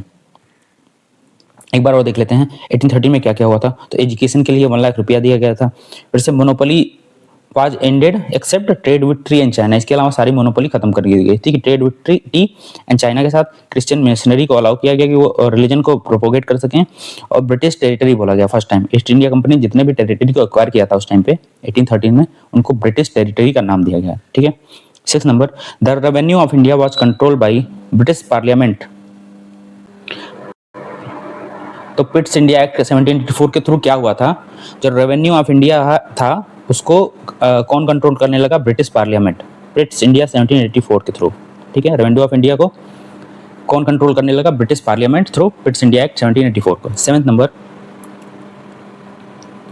नंबर में क्या है?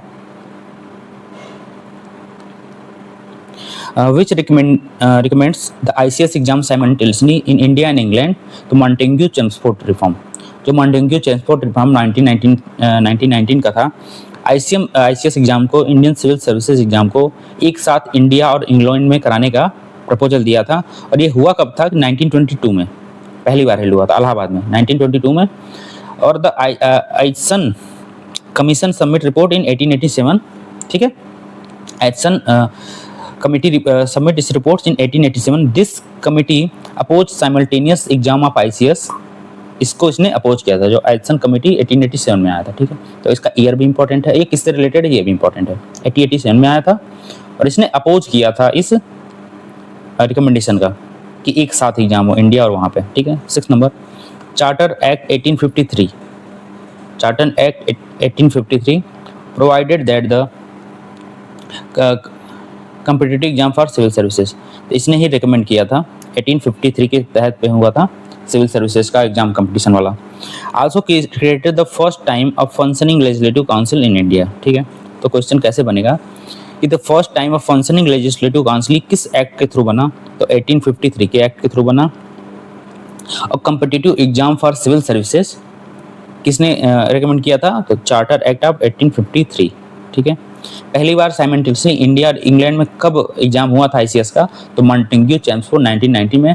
और एक रिपोर्ट था, आइसन कमेटी का रिपोर्ट था, 1887 में आया था। इसने साइमल्टेनियस जो सिविल सर्विसेज का एग्जाम है उसको अपोज किया था, इसने आइसन ने। पहली बार हुआ कहाँ था? तो 1922 इलाहाबाद में। 7 नंबर, UPSC इन 1926, कब बना UPSC? 1926 में। And government of India act 1935 provide establishment separately for both central and state government services, ठीक है। तो UPSC 1926 में पहली बार बना। और government of India act state के लिए और सेंटर के लिए अलग अलग स्टेट जो कि पब्लिक सर्विस कमीशन का उसने बताया बनाने के लिए separately. 8 number, law member in governor general council कब ऐड किया गया? तो चार्टर एक्ट 1833 के थ्रू लॉ मेंबर को गवर्नर जनरल के काउंसिल में ऐड किया गया। पहला कौन था? तो लॉर्ड मैकाले थे, वो 4th मेंबर थे। तो वो किसके थ्रू शुरू किया गया था? 1833 के through. 9 number, act empowered governor general of India with VOPR, ये एक शॉर्ट फॉर्म है, veto ordinance reconsider for secretary of state bills. B का मैं आगे बता दूंगा, बी का मुझे याद नहीं आ पा रहा है। तो VOPR एक शॉर्ट फॉर्म है। तो इसमें क्या क्या मिला था? 1861 जो एक्ट बना था उसके थ्रू गवर्नर जनरल को क्या क्या पावर्स मिली थी? तो वीटो पावर मिला, ऑर्डिनेंस का जो कि 6 मंथ तक तो वैलिड रहेगा, ये वाला पावर मिला। और एक reconsider for secretary of state bill, ये भी एक पावर मिला था। तो 1861 के थ्रू ये पावर मिला था। और इसी 1861 में पोर्टफोलियो सिस्टम को इंट्रोड्यूस किया गया था। तो अलग अलग पोर्टफोलियो डिपार्टमेंट होते थे, उसको 1861 के थ्रू ऐड किया गया था। 10 number, discussion on budget but no supplementary question किसके थ्रू हुआ था? तो गवर्नमेंट ऑफ इंडिया एक्ट 1892, ठीक है। फिर से एक बार देख लेते हैं हम कि बजट पे डिस्कशन तो हो सकती थी पर कोई सप्लीमेंट्री क्वेश्चन नहीं पूछा जा सकता था। किसके थ्रू आया था? 1892। पोर्टफोलियो सिस्टम, वीटो और ऑर्डिनेंस इशू करने का पावर गवर्नर जनरल को, वाइसराय को, और जो बिल को रिकंसीडर कर लिया जाता है वो किसके थ्रू आया था? तो 1861 के थ्रू। 92 में क्या हुआ था? तो बजट को डिस्कस कर सकते थे पर सप्लीमेंट्री क्वेश्चन नहीं बच सकते थे। 1892 में एक चीज और आया था, also system of indirect election. तो क्वेश्चन है कि सिस्टम ऑफ इनडायरेक्ट इलेक्शन कब इंट्रोड्यूस किया गया था? तो 1890 थ्रू के एक्ट के थ्रू किया गया था। 11 number, high court in Bombay, Madras and Calcutta किस एक्ट के थ्रू बना था? 1861। 1861 के थ्रू और क्या हुआ था? पोर्टफोलियो सिस्टम बना था। VORP याद रखना है। वीटो का पावर मिला, ऑर्डिनेंस का पावर मिला, और जो रिकंसिडरेशन ऑफ बिल जो होता है सेक्रेटरी ऑफ स्टेट के लिए, वो भी इसी में बना, 61 के थ्रू बना था, ठीक है। 12 number, post of Indian high commission, ये post of Indian high commission किस एक्ट के थ्रू बना? तो गवर्नमेंट ऑफ इंडिया एक्ट 1919 के थ्रू बना था, ठीक है। इस प्रोविंस में डायरकी भी 1919 के थ्रू ऐड हुआ था। तो 30 number, dyarchy at province level, province by कहाँ पे? तो government of India act 1919। Montagu Chelmsford reform भी इसको बोलते हैं, ठीक है। और ये जो सेपरेट इलेक्टोरेट 1909 में मोरले मिंटो रिफॉर्म के तहत शुरू किया गया था, उसको एक्सटेंड कर दिया गया, सिख के लिए, मुस्लिम के लिए, वुमेन्स के लिए, आगे चल के 1919 से एक्सटेंड कर दिया गया था सेपरेट इलेक्टोरेट को। 14 number, dyarchy at centre, provincial level पे डायरकी को खत्म कर दिया गया और उसको सेंटर पे इंट्रोड्यूस किया गया था, किसके थ्रू?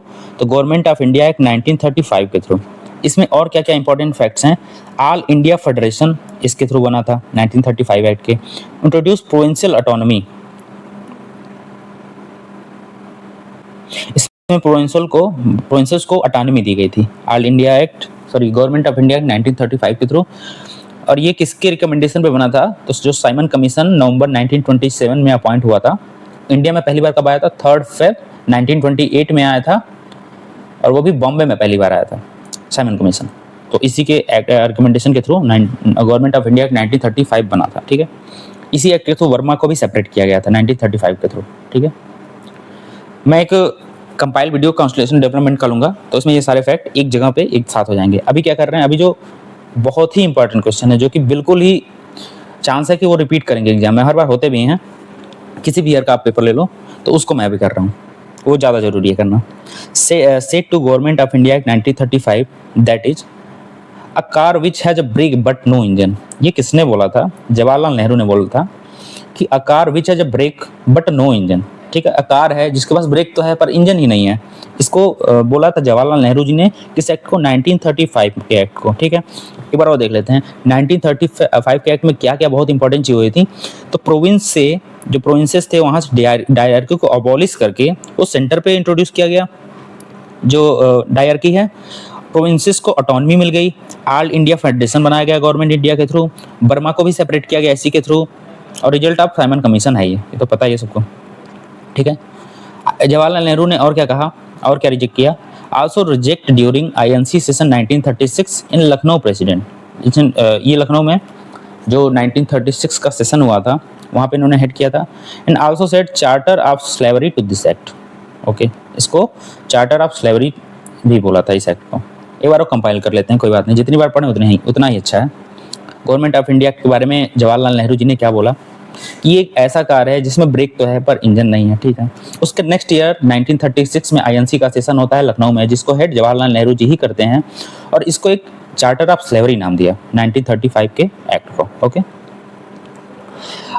अब यहाँ पे देखते हैं मॉडर्न इंडिया के, ठीक है, जितने भी मिसलेनियस, चाहे वो बुक्स हो गए, ठीक है, चाहे वो मैगजीन हो गया, चाहे कोई इंपॉर्टेंट ऑर्गेनाइजेशन हो गया, चाहे वो कोई भी इंपॉर्टेंट स्लोगन हो गया, जितने भी मिसलेनियस इंपॉर्टेंट फैक्ट्स हैं जो कि बाकी सब में कवर नहीं हुए हैं, वो सब इकट्ठे यहाँ पे कवर किए गए हैं, ठीक है। मॉडर्न हिस्ट्री मिसलेनियस फैक्ट, ठीक है। अब यहाँ पे देखते हैं first question, Lord Cornwallis was the first governor general who established a regular police in India, ठीक है। तो रेगुलर पुलिस सिस्टम किसने एस्टेब्लिश किया था? तो लॉर्ड कॉर्नवालिस ने, ठीक है। सेकंड नंबर, यहाँ मैं और एक्स्ट्रा फैक्ट बता सकता हूँ, बट वो वीडियो लंबा हो जाएगा, तो इसमें मैं अभी इसको इतना ही बताता हूँ, जो फैक्ट्स हैं उसको ही एक्सप्लेन करके आगे बढ़ता हूँ, नहीं तो वीडियो बहुत ही लंबा हो जाएगा। सेकंड नंबर, ट्रीटी ऑफ तुर्कमनचय, ठीक है। ट्रीटी ऑफ तुर्कमनचय इन 1828 किसके बीच में होता? रसिया और ईरान के बीच में होता, ठीक है। ट्रीटी ऑफ तुर्कमनचय इन 1828 रसिया और ईरान के बीच में हुआ था। And Anglo Afghan relation in 19th century due to fear of Russian invasion, ठीक है। एंग्लो अफगान वार किसके वजह से हुआ था 19th सेंचुरी में? तो रशियन इन्वेजन के फियर की वजह से ही एंग्लो अफगान वार हुआ था। 2 एंग्लो अफगान वार हुआ था, आपको याद रखना है। फर्स्ट कब हुआ था? 1838 से 42, और सेकंड कब हुआ था? लिटन के टाइम पे। ये ऑकलैंड के टाइम पे हुआ था, और दूसरा लिटन के टाइम पे हुआ था। लिटन का मैंने आपको काफ़ी सारा इन्फॉर्मेशन बताया है कि वर्नाकुलर प्रेस एक्ट जो है लिटन के टाइम पे आया था, जिसको रिपील किसने किया था? रिपन ने। रिपन को और क्या कहते हैं? लोकल ऑफ सेल्फ गवर्नमेंट का फादर भी बोलते हैं रिपन को, ठीक है। लिबरेटर ऑफ इंडियन प्रेस किसको बोलते हैं? तो मेटकाफ को बोलते हैं। ये कुछ इंपॉर्टेंट फैक्ट है जो मैंने इसमें कई बार रिपीट किया, आप देखोगे पार्ट 1, 2, 3, 4, तो उसमें ये सब चीज़ें बताया गया है। थर्ड नंबर, ट्रीटी ऑफ एक्सला-चेपेले जो कर्नाटिक वार है, उसी फर्स्ट एंग्लो कर्नाटिक वार जो हुआ था, एक्सला-चेपेले हुआ था, उसमें कब हुआ था? 1748 में ब्रिटिशर्स और फ्रेंच के बीच में, ठीक है। अब ये फैक्ट है।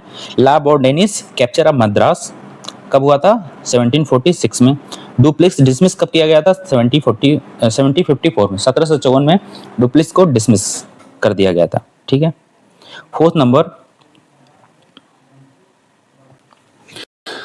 First municipal corporation in India कब फॉर्म किया गया था? तो 1688 में मद्रास में। ठीक है। पहला म्युनिसिपल कॉरपोरेशन कहाँ पे बना? मद्रास में बना। कब बना? तो 1688 में बना था। ठीक है। Fifth number, Munro and Reid, Thomas Munro और अलेक्जेंडर रीड, इनका पूरा नाम है। इंस्टीट्यूटेड रैयतवाड़ी सिस्टम, तो रैयतवाड़ी सिस्टम से कौन रिलेटेड है? थॉमस मुनरो और अलेक्जेंडर रीड। पहली बार कहाँ पे शुरुआत किया गया था? तो 1820 में मद्रास में। ठीक है। फर्स्ट म्युनिसिपल कॉर्पोरेशन भी मद्रास में बना था 1688 में, और रैयतवाड़ी सिस्टम भी पहले कहाँ इंट्रोड्यूस हुआ था? 1820 के आसपास, 1820 में मद्रास में। ठीक है। Six number, Orissa famine of 1866-67 यानी कि 1857 के रिवोल्ट के 10 साल बाद लगभग उड़ीसा फेमिन आया था। Described as sea of calamity, तो पूछ सकते हैं सी ऑफ कैलेमिटी जो है किस फेमाइन को बोला जाता है? तो उड़ीसा फेमिन को, जो 1857 के 10 साल बाद आया था। ठीक है। ये मैं बार बार 1857 के 10 साल बाद आया था ये इसलिए बोल रहा हूँ ताकि वो दिमाग में रह जाता है, याद रह जाता है। Seven number, call the local representative of औरा and authority of company Bahadur. ठीक है। तो ये दरोगा को बोला जाता था। ठीक है। दरोगा किसने? लॉर्ड कॉर्नवालिस ने ही अपॉइंट किया था ये। औरा एंड अथॉरिटी ऑफ कंपनी बहादुर, दरोगा को बोला जाता था। 8 नंबर, इंडियन फमाइन कोड 1883। ठीक है। किसने प्रिपेयर किया था? तो स्ट्रेचे कमीशन ने। इंडियन फमाइन कोड 1883, यार इंपॉर्टेंट है। इंडियन फमाइन कोड 1883 कब प्रिपेयर किया गया था? किसने प्रिपेयर किया था? तो स्ट्रेचे कमीशन ने इसको प्रिपेयर किया था। किस लिए? To formulate general principle and measures for prevention of famine like Orissa famine. ठीक है। उड़ीसा फमाइन कब आया था? 1857 रिवोल्ट के लगभग 10 साल बाद आया था, जिसको सी ऑफ कैलेमिटी भी बोला गया था। उसी को, इस तरह के फेमाइन को प्रिवेंट करने के लिए इंडियन फेमाइन कोड 1883 आया था। किसने लाया था? स्ट्रेचे कमीशन के थ्रू लाया गया था। ठीक है। कुछ कमेटी हैं ब्रिटिश टाइम के और किससे रिलेटेड हैं ये क्वेश्चन बनता है, तो उसको याद रखना है। एंड्रयू फ्रेजर जो थे वो पुलिस कमीशन से रिलेटेड है, 1903 के आसपास हुआ था। ये लॉर्ड कर्जन के टाइम पे हुआ था। एंथनी मैकडोनल्ड ये भी किससे रिलेटेड है? फेमाइन कमीशन से। ठीक है। एंथनी मैकडोनल्ड किससे रिलेटेड है? तो फेमाइन कमीशन से। 1901 थॉमस रॉबर्टसन रेलवे, आरआर, याद रख सकते हो कि Thomas Robertson 1901 railway commission. 10th number, Bengal tenancy act, अभी हमने ऊपर देखा था बंगाल टेनेंसी कब आया था? बंगाल और बिहार रीजन में 1885 में। ठीक है। North west frontier province and Awadh act कब आया? 1819 में। ये ईयर पूछा हुआ है, सीधे सीधे मैचिंग में याद रखना है। नॉर्थ वेस्ट फ्रंटियर प्रोविंस और अवध एक्ट कब आया था? 1819 में आया था। द डेमोक्रेटिक, सॉरी इतना बोलने की आदत नहीं है कभी, और बोल रहा हूँ तो उसमें बार बार गलती हो जा रही है, कोई नहीं। द ड्रामेटिक परफॉर्मेंस एक्ट कब आया था? 1876 में आया था। ओके, एक बार वो देख लेते हैं क्योंकि ये इंपॉर्टेंट है, ये ईयर आएगा और ईयर याद करना पड़ेगा। North west frontier province and Awadh act कब आया था? 1819 में आया था। बंगाल टेनेंसी एक्ट कब आया था? 1855 में आया था, 1885 में आया था। द ड्रामेटिक परफॉर्मेंस एक्ट कब आया था? 1876 में आया था, 1876 में आया था। 11th number, who have introduced the printing press in India and in which year? तो पोर्तुगीज ने पहली बार प्रिंटिंग प्रेस को इंट्रोड्यूस किया था 1550 के आसपास। ठीक है। कब किया था प्रिंटिंग प्रेस? किसने? तो गोवा रीजन में पोर्तुगीज ने किया था 1550 में। पोर्तुगीज सबसे पहले आया, सबसे बाद में गए, 1961 में गए ये पोर्तुगीज गोवा से, जो कि ऑपरेशन विजय हुआ था उसके थ्रू ये 1961 में गोवा से बाहर गए थे। गोवा में सबसे पहले यूसीसी लागू हुआ था। अब तक यूसीसी वहां पे फॉलो होता है, यूनिफॉर्म सिविल कोड जिसको बोलते हैं। The first printing press of India was set up in 1556 at Saint Paul college of Goa. तो ये यहाँ पे लिख भी दिया है कि पहला प्रिंटिंग प्रेस किसने इंट्रोड्यूस किया था? पोर्तुगीज ने। कब? 1556 में। किस कॉलेज में? तो सेंट पॉल्स कॉलेज गोवा में। ठीक है, याद रखना है। सप्रेशन ऑफ पिंडारी, ये जो थर्ड एंग्लो मराठा वार हुआ था 1817 और 1818 के आसपास, उसी टाइम पे ये भी हुआ था। पिंडारियों का दमन, सप्रेशन ऑफ पिंडारी किसने किया था? तो लॉर्ड हास्टिंग ने किया था। सप्रेशन ऑफ पिंडारी किसने? Lord Hasting. और सप्रेशन ऑफ ठगी किसने किया था? स्लीमैन। ये दोनों इंपॉर्टेंट है। Suppression of Pindari third Anglo Maratha war के टाइम पे हुआ, 1817-1818 के टाइम पे लॉर्ड हास्टिंग ने किया था। और suppression of thuggee colonel Sleeman ने किया था। 13 number, Ishwar Chandra Vidyasagar for their generosity क्या बोला जाता था? Dayar Sagar, ocean of kingdom. Ishwar Chandra Vidyasagar को दयार सागर। 14 नंबर रोट क्या लिखा है? Biography of Mazzini Garibaldi Shivaji and Shri Krishna किसने लिखा है? तो लाला लाजपत राय ने लिखा है। ठीक है, किस मजनी का, शिवाजी का और श्री कृष्ण जी का जो बायोग्राफी है लाला लाजपत राय जी ने लिखा था। ठीक है, मजनी से जो गांधी जी थे वो भी काफी प्रभावित हुए थे। अनटू द लास्ट डेटेड एक बुक था, बाकी उनका जो नॉन वायलेंस है, सत्याग्रह है, ये सब वही इनके बुक से प्रिपेयर हुआ था। उन्हीं से मतलब इनको वहां से इसका मोटिवेशन आया था। उसको मैंने पार्ट सेकंड में कवर किया है मजनी के बारे में, तो आप वो देखोगे तो आपको वो क्लियर होगा। 15 number Louis Fischer an American journalist. Louis Fischer मैंने आपको बताया सीडीएम के सॉरी क्विट इंडिया मूवमेंट के टाइम पे लुइस फिशर थे। ये महात्मा गांधी जी के बायोग्राफी भी इन्होंने लिखा था। यहाँ देखते हैं, एन अमेरिकन जर्नलिस्ट थे ये। Also wrote biography of Mahatma Gandhi. उसका नाम क्या था? A life of MG 1950, life of Mahatma Gandhi 1950 उसका नाम था। ठीक है, इन्होंने क्विट इंडिया मूवमेंट को कवर किया था। 16 number political freedom is the life birth of a nation. ये किसने बोला था? तो अरविंदो घोष जी ने बोला था। ये लाल बाल पाल और घोष जो थे एक्सट्रीमिस्ट लीडर थे। ये इनको जब 1 साल के इम्प्रिजमेंट किया गया था अरविंदो घोष जी को, तो फिर जब ये आए तो ये अरोविल्लो आश्रम पौंडीचेरी में बनाए। फिर ये सीज बन गए थे, साधु बन गए थे, स्पिरिचुअल लाइफ जीने लगे उसके बाद, इम्प्रिजमेंट के बाद अरविंदो घोष जी। 17 number Rajni पालमे Dutt said they both fought and collaborated with imperialism. Which political grouping was he referring to? तो आईएनसी को क्या बोला था? They both fought and collaborated with imperialism. Rajni पामदत्त ने आईएनसी को बोला था। Was a leading journalist and a थियोरेटिशियन in communist party of great Britain. तो रजनी पामदत्त जो थे उन्होंने आईएनसी को क्या कहा? They both fought and collaborated with imperialism. और ये क्या थे? एक लीडिंग जर्नलिस्ट एंड थियोरेटिशियन थे। कहाँ के? तो communist party of great Britain के थे। ये communist party of great Britain के ये मेंबर भी थे। 18 number new lamp for old was a series of article 1893 और 94 के टाइम पे हुआ था। ईयर इंपॉर्टेंट है। A new lamp for old that criticised the Congress for being out of touch with proletariat. इसके लेखक कौन थे? तो इसको राइटर, इसके जो राइटर थे वो अरविंदो घोष जी थे। ठीक है, इसके राइटर कौन थे? अरविंदो घोष जी थे, यही थे। New lamp for old. ठीक है, ईयर याद रखना है कब आया था ये आर्टिकल। 1893 या 94 के टाइम पे आया था। 19 नंबर बी आर अम्बेडकर का डेथ कब हुआ था इनका? तो 6 दिसंबर 1956 के टाइम पे इनका, यानी कि आज़ादी के लगभग 10 साल बाद इनकी डेथ हुई थी, दिसंबर 6 1956 को। 20 number K G Deshpande was in charge of weekly published from Bombay Indu Prakash. ठीक है, काफी इंपॉर्टेंट मैगजीन है ये। क्या? Indu Prakash, star mark. Indu Prakash weekly था जो कि बॉम्बे से पब्लिश होता था। इंदु प्रकाश बॉम्बे से पब्लिश होता था। उसको करता कौन था? तो के जी देश पांडे, और ये एक वीकली था। ठीक है, 21 नंबर रविन्द्रनाथ टैगोर जी के बारे में। इनका कब ये पैदा हुए थे? तो 1861 का काउंसिल एक्ट जब आया था उसी टाइम पे ये बॉर्न हुए थे। तो 7 मई 1861 में। फादर इनके कौन थे? देवेंद्रनाथ टैगोर थे। ये भी काफी बड़े पर्सनालिटी थे उस टाइम पे, देवेंद्रनाथ टैगोर जी। इनका डेथ कब हुआ? तो ये 7 तारीख को डेथ भी हुआ था, 7 को बॉर्न भी किए थे और 7 को डेथ भी हुआ था इनका। तो डेथ कब हुआ था? 1941 में, यानी कि 1861 में 7 मई को इनका ये पैदा हुए थे और अगस्त 7 1941 को ये इनका डेथ हुआ था। इनके पिता का नाम देवेंद्रनाथ टैगोर था। As the great sentinel by Mahatma Gandhi, ये बोले गए थे as a great sentinel by Mahatma Gandhi. 22 number freedom is almost within reach we have to seize it. ये किसने बोला था? महात्मा गांधी जी ने ये स्टेटमेंट दिया था कि freedom is almost within reach we have to seize it. ये बोला था महात्मा गांधी जी ने। लोगों को लगेगा कि ये थोड़ा एक्सट्रीम स्टेटमेंट है, तो सुभाष चंद्र बोस, नेहरू, पल्लव जी, ये इन लोगों ने बोला था, लाला लाजपत राय ने बोला था, तो बट इसको बोला किसने था? महात्मा गांधी जी ने। ऑप्शन में कंफ्यूज हो जाता है आदमी, कितना एक्सट्रीम गांधी जी ने नहीं बोला होगा, इसलिए याद कर लो ये गांधी जी ने बोला था। ये इसलिए बोल भी रहा हूँ क्योंकि ये ध्यान रहे। 30 number coined quit India by Yusuf Meher Ali.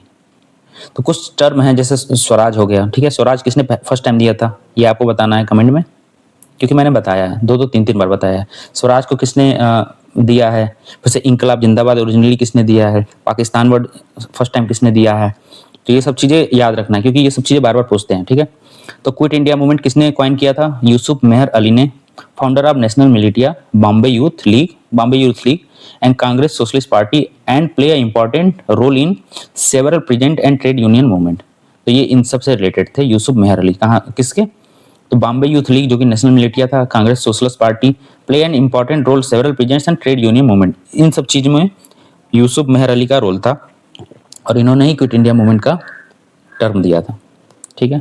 Also term Simon go back, ठीक है। तो साइमन गो बैक भी यूसुफ मेहर अली जी ने ही दिया था।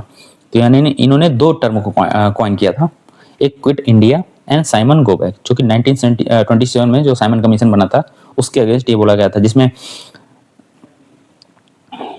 जो कि फर्स्ट टाइम 3 फेब 1928 को बॉम्बे में आया था साइमन कमीशन। इसको व्हाइट कमीशन भी बोला जाता था, क्योंकि कोई भी मेंबर इसमें इंडियन नहीं था। 29 number, India salvation will not be achieved under the Gandhi ji, ये किसने बोला था, तो सुभाष चंद्र बोस जी ने बोला था। त्रिपुरा क्राइसिस 1939 याद ही होगा आपको, जिसके बाद फॉरवर्ड ब्लॉक इन्होंने बनाया। तो India salvation will not be achieved under the Gandhi ji किसने बोला, सुभाष चंद्र बोस जी ने बोला। First cloth mill establish in, पहला क्लॉथ मिल कहाँ पे एस्टेब्लिश किया गया था, तो 1854 में इन बॉम्बे बाय अ पारसी कॉटन मर्चेंट काउसी डाबर। तो पहला जो पहला क्लॉथ मिल है वो 1854 में बॉम्बे में बना, और किसने किया था, वो कि पारसी कॉटन मर्चेंट थे, काउसी डबर ने किया था। 26 नंबर, kings are made for public is not made for the kings, किसने बोला था, तो दादा भाई नौरोजी जी ने बोला कि kings are made for public is not made for the kings, ये दादा भाई नौरोजी ने बोला था।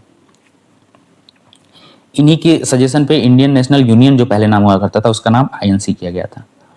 ये सब बहुत ही सिली छोटे छोटे फैक्ट्स हैं, जिसको मैंने जो आपके इसके पहले के जो वीडियो डले हुए हैं उसमें आप देख सकते हो। 27 नंबर, प्रैक्टिकल वेदांता किसने दिया था, स्वामी विवेकानंद। प्रैक्टिकल वेदांता भाई Swami Vivekananda.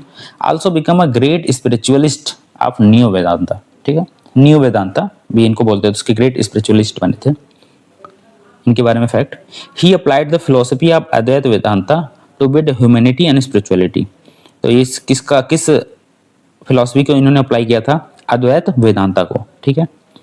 28 number, the British empire is rotten to the core, corrupt in every direction and tyrant and mean this, ये किसने कहा था, सिस्टर निवेदिता ने कहा था, ठीक है।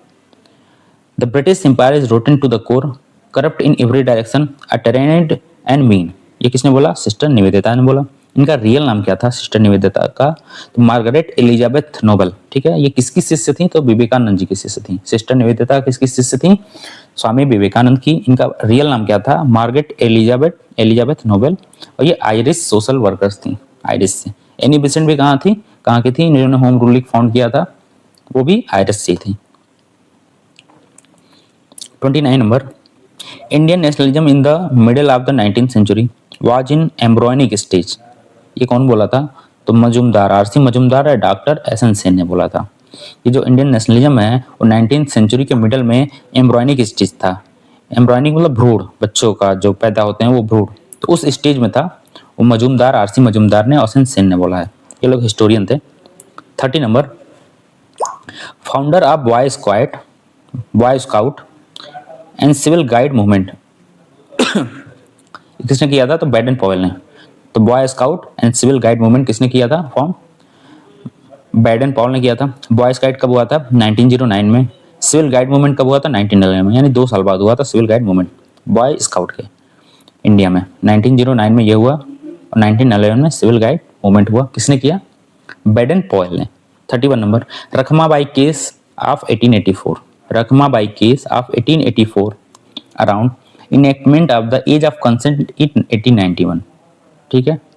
रेस्टिट्यूशन ऑफ कंजुगल राइट्स ये देता है, रेस्टिट्यूशन ऑफ कंजुगल राइट्स और age of consent act 1891, Rakhmabai case 1884, ये इससे रिलेटेड है।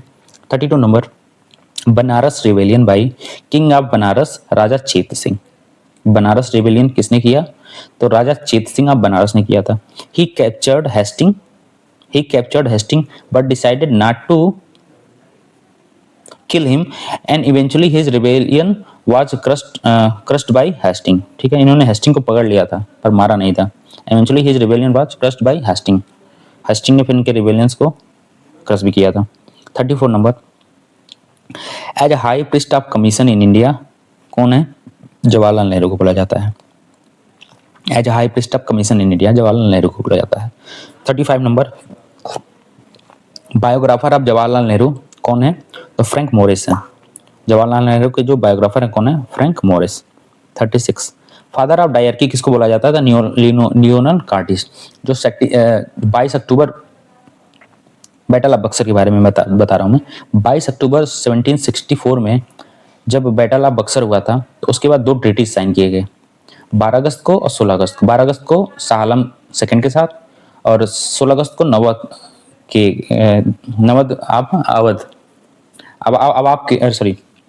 के अवध के बीच में हुआ 16 अगस्त को.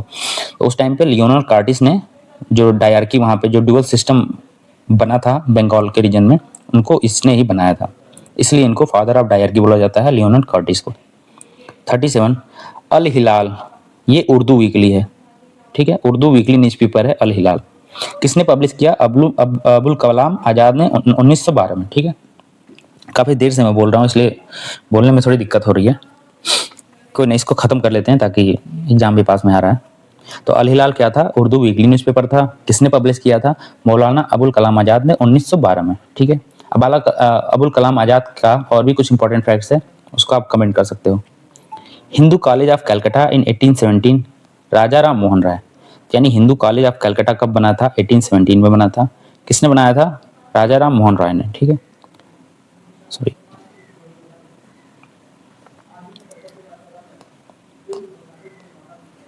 हाँ सॉरी, बैक हो गया था अपने आप. 39 number. Who raise the demand of complete independence for the first time in 1921? तो ये किसने किया था? मौलाना हजरत मोहानी ने. तो who raise the demand of complete independence for the first time in 1921? ठीक है, कंप्लीट इंडिपेंडेंस 26 जनवरी 1930 को जो सेशन हुआ था जवाहरलाल नेहरू जी ने हेड किया था, उसमें बना था. पर फर्स्ट टाइम जिसका डिमांड रेज किया था वो मौलाना हजरत मोहानी जी ने किया था. 40 number. Aga Khan also known as Maulana Sultan Mohammed Shah. Maulana Sultan Mohammed Shah presided over all parties Muslim conference in Delhi on 31 December 1928. ठीक है, आगा खां. महात्मा गांधी, सरोजनी नायडू, इन लोग को क्विट इंडिया मूवमेंट के टाइम पे आगा खां पैलेस जो कि पुणे में पड़ता है वहीं पे इनको रखा गया था. 41 number. He was the author of official history of Congress and Gandhi ji and Gandhism. कौन है? पट्टाभी सीतारमैया. ठीक है, तो ऑफिशियल हिस्ट्री कांग्रेस का और गांधी जी के और गांधीजम का जो ऑफिशियल हिस्ट्री किसने लिखा है? कौन है ऑफिशियल हिस्ट्री? उसके ऑथर कौन है? तो पट्टाभी सीतारमैया, जो कि 1939 में हार गए थे, जो कि त्रिपुरी क्राइसिस भी बोलते हैं. 41 नंबर. रेलवे कमीशन 1901 रिपीट हो रहा है. थॉमस रॉबर्टसन, आर बताया मैंने, आर से रॉबर्टसन, आर से रेलवे. फेमाइन कमीशन 1819 में जॉन मैकडोनल, ये भी रिपीट हो रहा है. इरिगेशन कमीशन जो बना था 1901 में वो कॉलिन स्कॉट मॉनक्रीफ के टाइम पे बना था. Police reform commission Andrew Fraser, ये भी रिपीट हो रहा है. ये सब करजन के टाइम पे आया था. करजन वैसे तो उसका जो रूल है गोपाल कृष्ण गोखले जी उसको औरंगजेब से उसको कंपेयर करते हैं, बट उसने बहुत सारे कंस्ट्रक्टिव वर्क भी करजन ने किए हैं, तो इसलिए करजन काफ़ी करजन का कुछ जो गवर्नर जनरल हैं वो बहुत ही इंपॉर्टेंट है. जैसे विलियम बेंटिंग का टाइम पीरियड हो गया, फिर डलहौजी का हो गया, देन आपका करजन हो गए. इन कुछ ऐसे हैं जो काफ़ी इंपॉर्टेंट हैं जिनका टाइम पीरियड में क्या क्या हुआ, किस ईयर में आए. तो कुछ आप 6-7 जो ऐसे हैं जो मैं आपको बाद में कराऊंगा, उनसे क्वेश्चन बार बार बनते हैं, तो इसको मैं बाद में कराऊंगा. 42 number. Royal commission better known as the Whitley commission. Royal commission को किस नाम से जाना जाता था? तो व्हिटले कमीशन से. To report on existing condition of labour and make to recommendation. तो royal commission, Whitley commission labour से रिलेटेड था. सीधे सीधे क्वेश्चन लेबर से रिलेटेड था. ग्रेट बंगाल फेमाइन वैसे तो कई बार आया था, 1943 में भी ये आ चुका है. 94 में all India depressed class association किसने बनाया था? एमसी राजा ने। All India depressed class association, ठीक है, याद रखना है क्योंकि कई सारे इस नाम से हैं इसलिए आदमी कंफ्यूज होता है। इसलिए all India depressed class association जो है, डिप्रेस्ड क्लास एसोसिएशन है, एमसी राजा ने बनाया है। कहाँ पे? नागपुर 1926 में। इसके फर्स्ट प्रेसिडेंट भी थे ये। ऑल इंडिया वुमेन कॉन्फ्रेंस ये कब बना है? 1927 में, जिस टाइम साइमन कमीशन फाउंड हुआ था। ऑल इंडिया वुमेन कॉन्फ्रेंस, ठीक है। 45 number, Lord Wavell was the governor of India, ठीक है। Lord Wavell was the governor of India when Shimla conference took place, ठीक है। शिमला कॉन्फ्रेंस, डेट सहित ये सब चीजें याद रखनी है। शिमला कॉन्फ्रेंस कब हुआ, साइमन कमीशन कब फॉर्म हुआ, क्योंकि क्रोनोलॉजी में आजकल एक एक मंथ में जो इवेंट हुए हैं उनको भी पूछ रहे हैं सब। 46, इंडियन नेवी रिवोल्ट 1946। तो इंडियन नेवी रिवोल्ट कब हुआ था? 1946 में। Took place when the Indian sailors in the royal Indian navy at Bombay, ठीक है, and Karachi rose against government, ठीक है। तो सीधा सीधा फैक्ट है, इसमें क्या ही बताना है, बस ये याद रखना है कि इंडियन नेवी रिवोल्ट को होता 1946 में हुआ था। उस टाइम पे वो कहाँ थे रॉयल इंडियन नेवी वाले लोग? तो बॉम्बे में और कराची में, बस। 47, बैतून स्कूल एट कलकत्ता। तो बैतून स्कूल कहाँ पे था? कलकत्ता में था। किसने बनाया? By Ishwarchand Vidyasagar for education of women, ठीक है। Bankim Chandra Chattopadhyay was the first graduate of the Calcutta. काफी इंपॉर्टेंट फैक्ट है कि बंकिम चंद्र चट्टोपाध्याय जो थे वो first graduate of the Calcutta थे, ठीक है। अर्लियर नेम इस कॉलेज का क्या था जो बैतूनी स्कूल कलकत्ता में है, जिसको फाउंड किया था ईश्वरचंद विद्यासागर ने for education of women. Earlier name इसका क्या था? तो हिंदू फीमेल स्कूल या कलकत्ता फीमेल स्कूल इसका पहले नाम हुआ करता था। और ये फाउंड किसने किया था? तो जॉन इलियट ड्रिंक वाटर बैथून इन 1845 इन कोलकाता, ठीक है। तो ये जॉन इलियट ने किया था, सीधा सीधा फैक्ट याद रखो। इसको फाउंड जॉन इलियट ने किया था 1849 में कलकत्ता में, ठीक है। ये भी इससे रिलेटेड थे, विद्यासागर जी भी इससे रिलेटेड थे। इन 1815 Vidyasagar appointed first secretary of the school, ठीक है। ये कंटेम्प्रेरी थे विद्यासागर। फाउंड किसने किया 1849 में? तो जॉन इलियट ने किया, ठीक है। बट 1850 में विद्यासागर जी इसके पहले सेक्रेटरी अपॉइंट किए गए थे। ये सब एग्जाम में सीधे आने वाले फैक्ट हैं, काफी ये तो काफी इंपॉर्टेंट है। बंकिम चंद्र चट्टोपाध्याय थे वो first graduate of the Kolkata थे, पूरे कोलकाता का।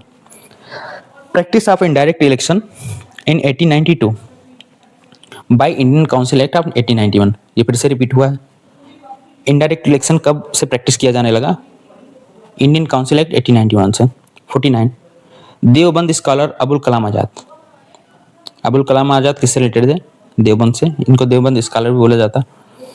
पब्लिश्ड अल नदवा मैगजीन। तो अल नदवा, अल हिलाल भी एक इनकी वीकली उर्दू है अबुल कलाम आजाद की। मौलाना अबुल कलाम आजाद बोला जाता है इनको। ये भारत के बाद में वो एजुकेशन मिनिस्टर भी बने थे। तो इन्होंने क्या पब्लिश किया था? अल हिलाल के अलावा अल नदवा मैगजीन भी किया था। इनका जो फेमस बुक था क्या? India wins freedom. Al Hilal का काफी फेमस बुक है ये, India wins freedom. Al Hilal sorry Abul Kalam Azad ji का। B R Ambedkar founded Siddharth College. B R Ambedkar ji क्या फाउंड किए थे? तो सिद्धार्थ कॉलेज।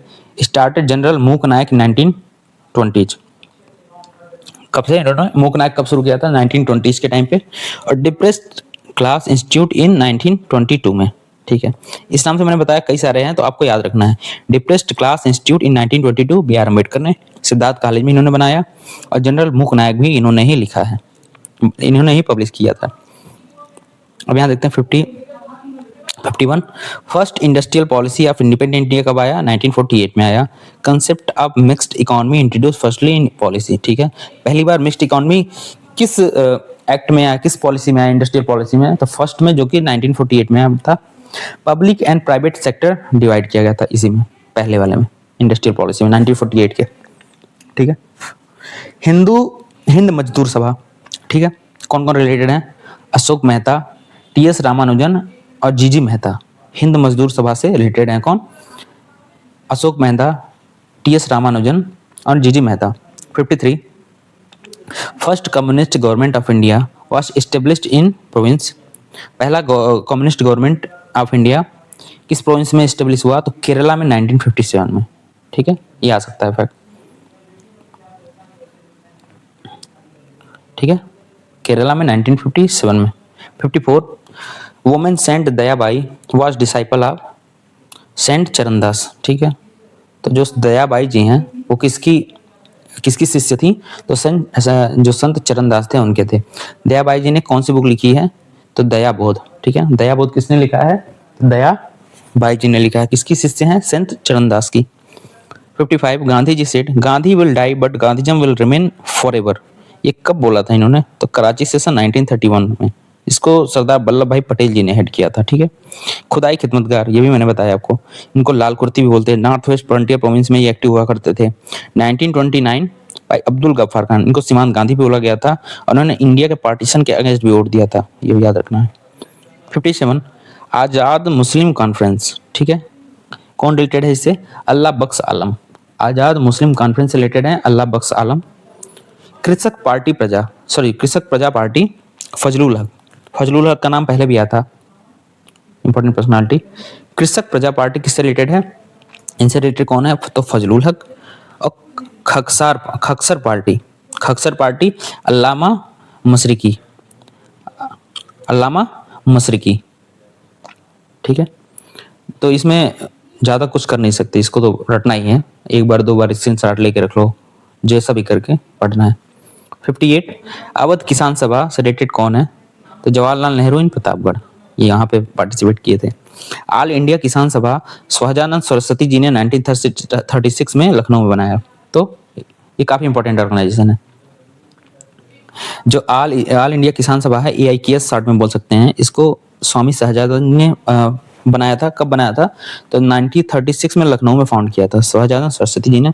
आचार्य नरेंद्र देव, NG रंगा एंड राम मनोहर लोहिया और JP नारायण भी इससे रिलेटेड थे। कौन कौन इससे रिलेटेड थे, एसोसिएटेड थे? आचार्य नरेंद्र देव, NG रंगा, राम मनोहर लोहिया और JP नारायण।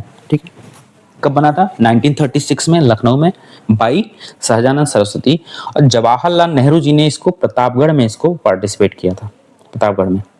59 किसान मजदूर प्रजा पार्टी, पहले भी आ चुका है। Was a break way party from INC formed in 1951 by JB Kripalani. इसको किसने बनाया था? किसान मजदूर प्रजा पार्टी को तो JB कृपलानी जी ने बनाया था 1951 में। PC घोष एंड T प्रकाशम भी इसके मेंबर थे। PC घोष एंड T प्रकाशम। ठीक है, 60 number all India anti untouchability league. ठीक है, तो इसको देख के लगेगा कि BR अम्बेडकर जी का होगा, पर नहीं, ये गांधी जी का है। ठीक है, letter named as Harijan Sevak Sangh. 1932 में बाई गांधी जी। ठीक है, जब इन्होंने CDM को बंद कर दिया था, उसके बाद ही इन्होंने कंस्ट्रक्टिव वर्क हरिजन के लिए शुरू किया। उसी में से ये हरिजन सेवक संघ गांधी जी ने बनाया था।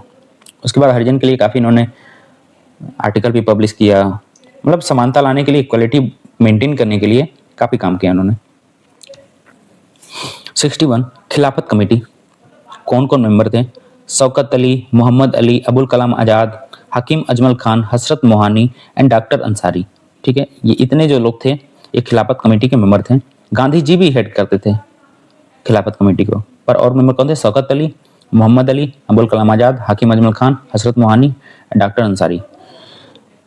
Shyamji Krishna Verma founder of Indian house in London. तो श्यामजी कृष्ण वर्मा क्या है? लंदन में इंडिया हाउस को फाउंड किया था। Shyamji Krishna Varma founded India house in London. 63 Swami Shraddhanand suggested no tax campaign as a protest against the Rowlatt act. ठीक है, स्वामी श्रद्धानंद जी ने क्या सजेस्ट किया था कि हम नो टैक्स कैंपेन करेंगे अगेंस्ट रॉलेट एक्ट, जो कि 1919 के टाइम पे आया था। Asaf Ali worked after the work of railway minister in the interim government 1946। तो आसफ अली ने रेलवे मिनिस्ट्री संभाला था इंटरिम गवर्नमेंट 1946 में। आसफ अली 1946। ठीक है, श्रद्धानंद जी ने no tax campaign against Rowlatt act. 64 Rani Durgavati Garha Mandla और अहिल्याबाई होलकर स्टेट, ये वहां से रिलेटेड हैं। Rani Durgavati Garha Mandal, Ahilyabai Holkar state. 65 Rowlatt act कब आया? March 18, 1919 by Rowlatt satyagraha. कब स्टार्ट हुआ था रॉलेट सत्याग्रह? तो 6 अप्रैल 1919 को। 6 अप्रैल 1919 को। जलियांवाला बाग मैसेकर डेट कब हुआ? 13 अप्रैल 1919 को। ठीक है, डिमाइस ऑफ बाल गंगाधर तिलक 1 अगस्त 1920, जिस टाइम पे NCM भी शुरू हुआ था उसी दिन इनका मृत्यु हुआ था, 1 अगस्त 1920 को। 66 फॉर्मेशन ऑफ नौजवान सभा। तो ये मार्च 1926 में बना था, भगत सिंह ने इसको बनाया था। नौजवान सभा किसने बनाया था? तो 1926 में बना था, मार्च में भगत सिंह ने बनाया था। 67, ये सारे कहीं ना कहीं एक दो पॉइंट्स छोड़ के सब रिपीट हो रहे हैं। पंजाब लैंड एलियनेशन एक्ट कब आया था? तो 1950 में, 1900 में आया था, sorry. Punjab land alienation act आया था 1900 में। 68, first session of national conference at Kolkata कब हुआ था? नेशनल कॉन्फ्रेंस का कोलकाता में पहला सेशन 1883 में हुआ था, ठीक है, नेशनल कॉन्फ्रेंस का। All India state people conference कब हुआ था? पहला 1927 में। 69, Pitt's India act 1784, that time governor general of Bengal कौन था? वारेन हेस्टिंग्स था। पिट्स इंडिया एक्ट में क्या हुआ था? दो अलग अलग डिपार्टमेंट बनाए गए थे, बोर्ड ऑफ कंट्रोल और court of directors. Board of control project का फंक्शन देखेगा, अब कोर्ट ऑफ डायरेक्शन कंपनी के फंक्शन को देखेगा, जो कमर्शियल फंक्शन है। तो डिवाइड कर दिया गया था काम को। 17 नंबर, लाहौर प्लान किसने दिया था? फजलुल हक ने। लाहौर प्लान किसने दिया? फजलुल हक, इंपॉर्टेंट है। पीरपुर रिपोर्ट किसने दिया था? तो राजा मोहम्मद मेहदी जी ने। पीपल्स प्लान किसने दिया था? एम.एन. रॉय, 10 ईयर प्लान भी बोलते हैं। और गांधीयन प्लान किसने दिया था? एस.एन. अग्रवाल जी ने। ये इंपॉर्टेंट है, इसलिए मैं फिर से रिपीट करूंगा। लाहौर प्लान किसने दिया था? तो फजलुल हक। लाहौर प्लान फजलुल हक। पीरपुर रिपोर्ट दिया था राजा मोहम्मद मेहदी। पीरपुर मेहदी। पीपल्स प्लान किसने दिया था? एम.एन. रॉय। पीपल्स प्लान किसने दिया था? एम.एन. रॉय ने। इसको 10 ईयर प्लान भी बोलते हैं। इसको ऐसे याद करते हैं, कम्युनिस्ट लोग हमेशा पीपल्स की बात करते हैं, तो पीपल्स प्लान एम.एन. रॉय ने दिया था क्योंकि ये कम्युनिस्ट लीडर थे। 10 year plan. Gandhian plan S N. Agarwal ने। गांधीयन प्लान किसने दिया था? अग्रवाल जी ने, ठीक है। 71, अगस्त declaration bye Montagu on 20 August 1917 कब आया था? अगस्त डिक्लेरेशन कब आया था? 20 अगस्त 1917। डेट इंपॉर्टेंट है। अगस्त डिक्लेरेशन कब आया था? 20 अगस्त 1917 को, ठीक है। August offer in 1940 by lord Linlithgow. August offer किसने दिया था? Lord Linlithgow. अगस्त नाम से कितनी चीजें आप देख रहे हो? August declaration 20 August 1917। August offer lord Linlithgow ने दिया 1940 में। August resolution Mahatma Gandhi by this with slogan do or die in 1942 declared to begin the quit india movement also known as August revolution. तो अगस्त रेवोल्यूशन और कुछ नहीं है, क्विट इंडिया मूवमेंट ही जो है उसी को अगस्त मूवमेंट में दिया गया था, क्योंकि 8 अगस्त 1942 को पारित हुआ और 9 अगस्त से ये शुरू हो गया था। तो इसलिए इसको अगस्त रेजोल्यूशन भी बोलते हैं, ठीक है। तो इसको कंफ्यूज नहीं होना है। अगस्त डिक्लेरेशन एक बार और देख लेते हैं, कब बाइल कर लेते हैं। अगस्त डिक्लेरेशन कब हुआ? 20 अगस्त 1917 में हुआ था, 1917 में हुआ था, ठीक है। अगस्त ऑफर 1940 में हुआ था। कौन किसके अंडर में हुआ था? लिंथगो के टाइम पे हुआ था। और August resolution quit India movement को कहते हैं, ठीक है। 72, Deepavali declaration issued by governor general lord Irwin on October 31, 1929, ठीक है।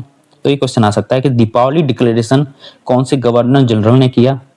तो लॉर्ड इरविन ने किया। कब किया था? 31 अक्टूबर 1929 में। अक्टूबर महीने में दिवाली अक्सर पड़ता भी है, तो वहां से याद रख सकते हैं कि 31 अक्टूबर 1929 को। Related to dominion status of India, इसने ये किससे रिलेटेड है? ये डोमिनियन स्टेटस ऑफ इंडिया देने से रिलेटेड था लॉर्ड इरविन। 73, क्रिप्स मिशन कब आया था? मार्च 1942 में। सीआर फार्मूला कब आया? मार्च 44 में। अब फिर यहाँ हम लोग देखते हैं 74 number question, Muddiman committee report, ये किससे रिलेटेड है? तो working of dyarchy as laid down in the Montagu चेस्ट फॉर रिफॉर्म, तो ये इससे रिलेटेड है। Muddiman committee working of dyarchy से रिलेटेड है, मुडिमन कमेटी रिपोर्ट, ठीक है। 75 नंबर, बटलर कमेटी रिपोर्ट कब आया था? 1927 में आया था। To investigate and clarify the relationship between Indian states and British government, ये तीसरी बार रिपीट हो गया। अब तो आपको ये कभी नहीं बोल सकता। बटलर कमेटी 1927 में। 75 नंबर, कोमगाता मारू एक शिप इंसिडेंट था, ये 1914 में हुआ था। कनाडा में यहाँ से गया था शिप, तो वहाँ पे उनको वहाँ पे उतरने नहीं दिया गया था, वापस भेज दिया था, तो वो वहाँ पे झड़प हो गई थी। तो ये इंसिडेंट हुआ था कनाडा में 1914 में। गांधी जी रिटर्न कब हुए थे इंडिया अफ्रीका से? तो 9 जनवरी 1915 को गांधी जी अफ्रीका से रिटर्न हुए थे। 76 नंबर, आईएनए ट्रायल कब हुआ था? तो 1945 में हुआ था आईएनए ट्रायल। गुरुबख्श सिंह, प्रेम सहगल और शहनवाज हुसैन इसमें गिरफ्तार हुए थे। रेड जो Lal Qila case, red fort case भी बोलते हैं, जिसको भूला भाई देसाई, वल्लभ भाई पटेल, जवाहरलाल नेहरू, ये लोग ने इसको इसका डिफेंस किया था इस केस का।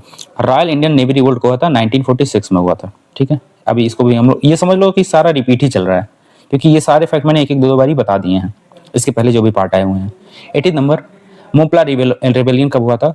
तो मोपला रिबेलियन 1921 में हुआ था।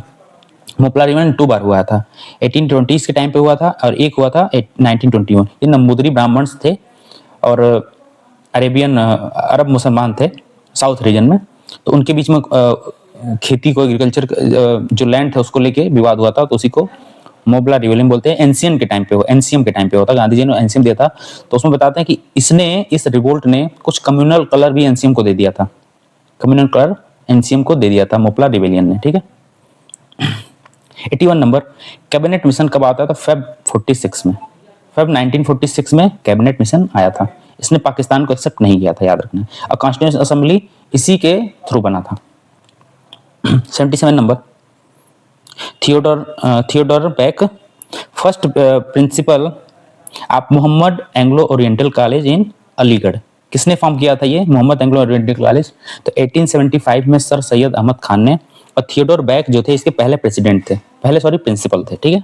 1875 में ये फाउंड हुआ था, सर सैयद अहमद खान जी ने बनाया था। 78 नंबर, एनसीएम कब शुरू होता? डेट याद रखना है, 1 अगस्त 1920। एनसीएम कब? 1 अगस्त 1920। सीडीएम कब? 6 अप्रैल 1930। दोनों का डेट इंपॉर्टेंट है। एनसीएम नॉन कॉपरेशन मूवमेंट कब शुरू हुआ था? तो 1 अगस्त 1920। इस दिन पे तिलक जी की मृत्यु भी इसी दिन हुई थी, 1 अगस्त को। सीडीएम कब हुआ था? तो 6 अप्रैल 1930 को, 6 अप्रैल 1930, ठीक है। और एक इंफॉर्मेशन देख लेते हैं, जो बंगाल पार्टीशन था, बंगाल स्वदेशी मूवमेंट था, तो 7 अगस्त को एंटी पार्टीशन स्वदेशी मूवमेंट जो शुरू हुआ था 7 अगस्त को ही शुरू हुआ था, ये याद रखना है। उसमें अगर डेट याद रखें तो 20 जुलाई को एक डेट है, 20 जुलाई को पेपर में छपा था कि बंगाल की जो बंगाल पार्टीशन हो रहा है, कर्जन ने किया है, वो उसी दिन अनाउंस हुआ था। हुआ किस दिन था? तो 16 अक्टूबर को बंगाल पार्टीशन हो गया था, ठीक है, 16 अक्टूबर को हुआ था, याद रखना है। 79, शिमला कॉन्फ्रेंस कब हुआ था? तो 25 जून 1945। शिमला कॉन्फ्रेंस कब हुआ था? 25 जून 1945 को। डेट याद रखना है, बहुत ही जरूरी है। Shimla conference 25 June 1945। Shimla agreement between India and Pakistan कब हुआ था? तो ये हुआ था 1972, आफ्टर 1917 वन इंडो पाक वार। तो दो शिमला नाम से दो चीजें हैं, एक शिमला कॉन्फ्रेंस है जो कि 25 जून 1945 को हुआ, दूसरा शिमला एग्रीमेंट है जो इंडिया और पाक के बीच में हुआ था 1972 में, after Indo Pak war 1971। 80 number, operation Vijay by India against Pakistan in 1999, ठीक है। ऑपरेशन विजय कब हुआ था? 1999 में पाकिस्तान के अगेंस्ट हुआ था। 81, किसान दिवस 23 दिसंबर को किसान दिवस मनाया जाता है, ऑन पीएम चौधरी चरण सिंह के बर्थ डेट पे। तो 23 दिसंबर को किसान दिवस मनाया जाता है। 82, political Guru of Subhash Chandra Bose कौन थे? तो सीआर दास थे। कौन थे सुभाष चंद्र बोस के पॉलिटिकल गुरु? सीआर दास के, सॉरी, सुभाष चंद्र बोस जी के जो पॉलिटिकल गुरु थे वो सीआर दास जी थे, चित्तरंजन दास जी थे, जिन्होंने स्वराज पार्टी भी 1923 में बनाया था मोतीलाल नेहरू जी के साथ में। ये प्रो चेंजर्स वाले ग्रुप में आते थे जिन्होंने इलेक्शन का बॉयकॉट नहीं किया था।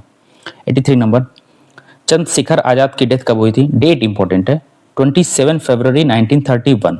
चंद्रशेखर आजाद जी अल्फ्रेड पार्क, जो कि अब इलाहाबाद में पार्क है, उसका चंद्रशेखर आजाद पार्क नाम कर दिया गया है, वहीं पे इनकी डेथ हुई थी 27 फरवरी 1931 को। गांधी इरविन पैक्ट कब हुआ था? तो 5 मार्च 1931।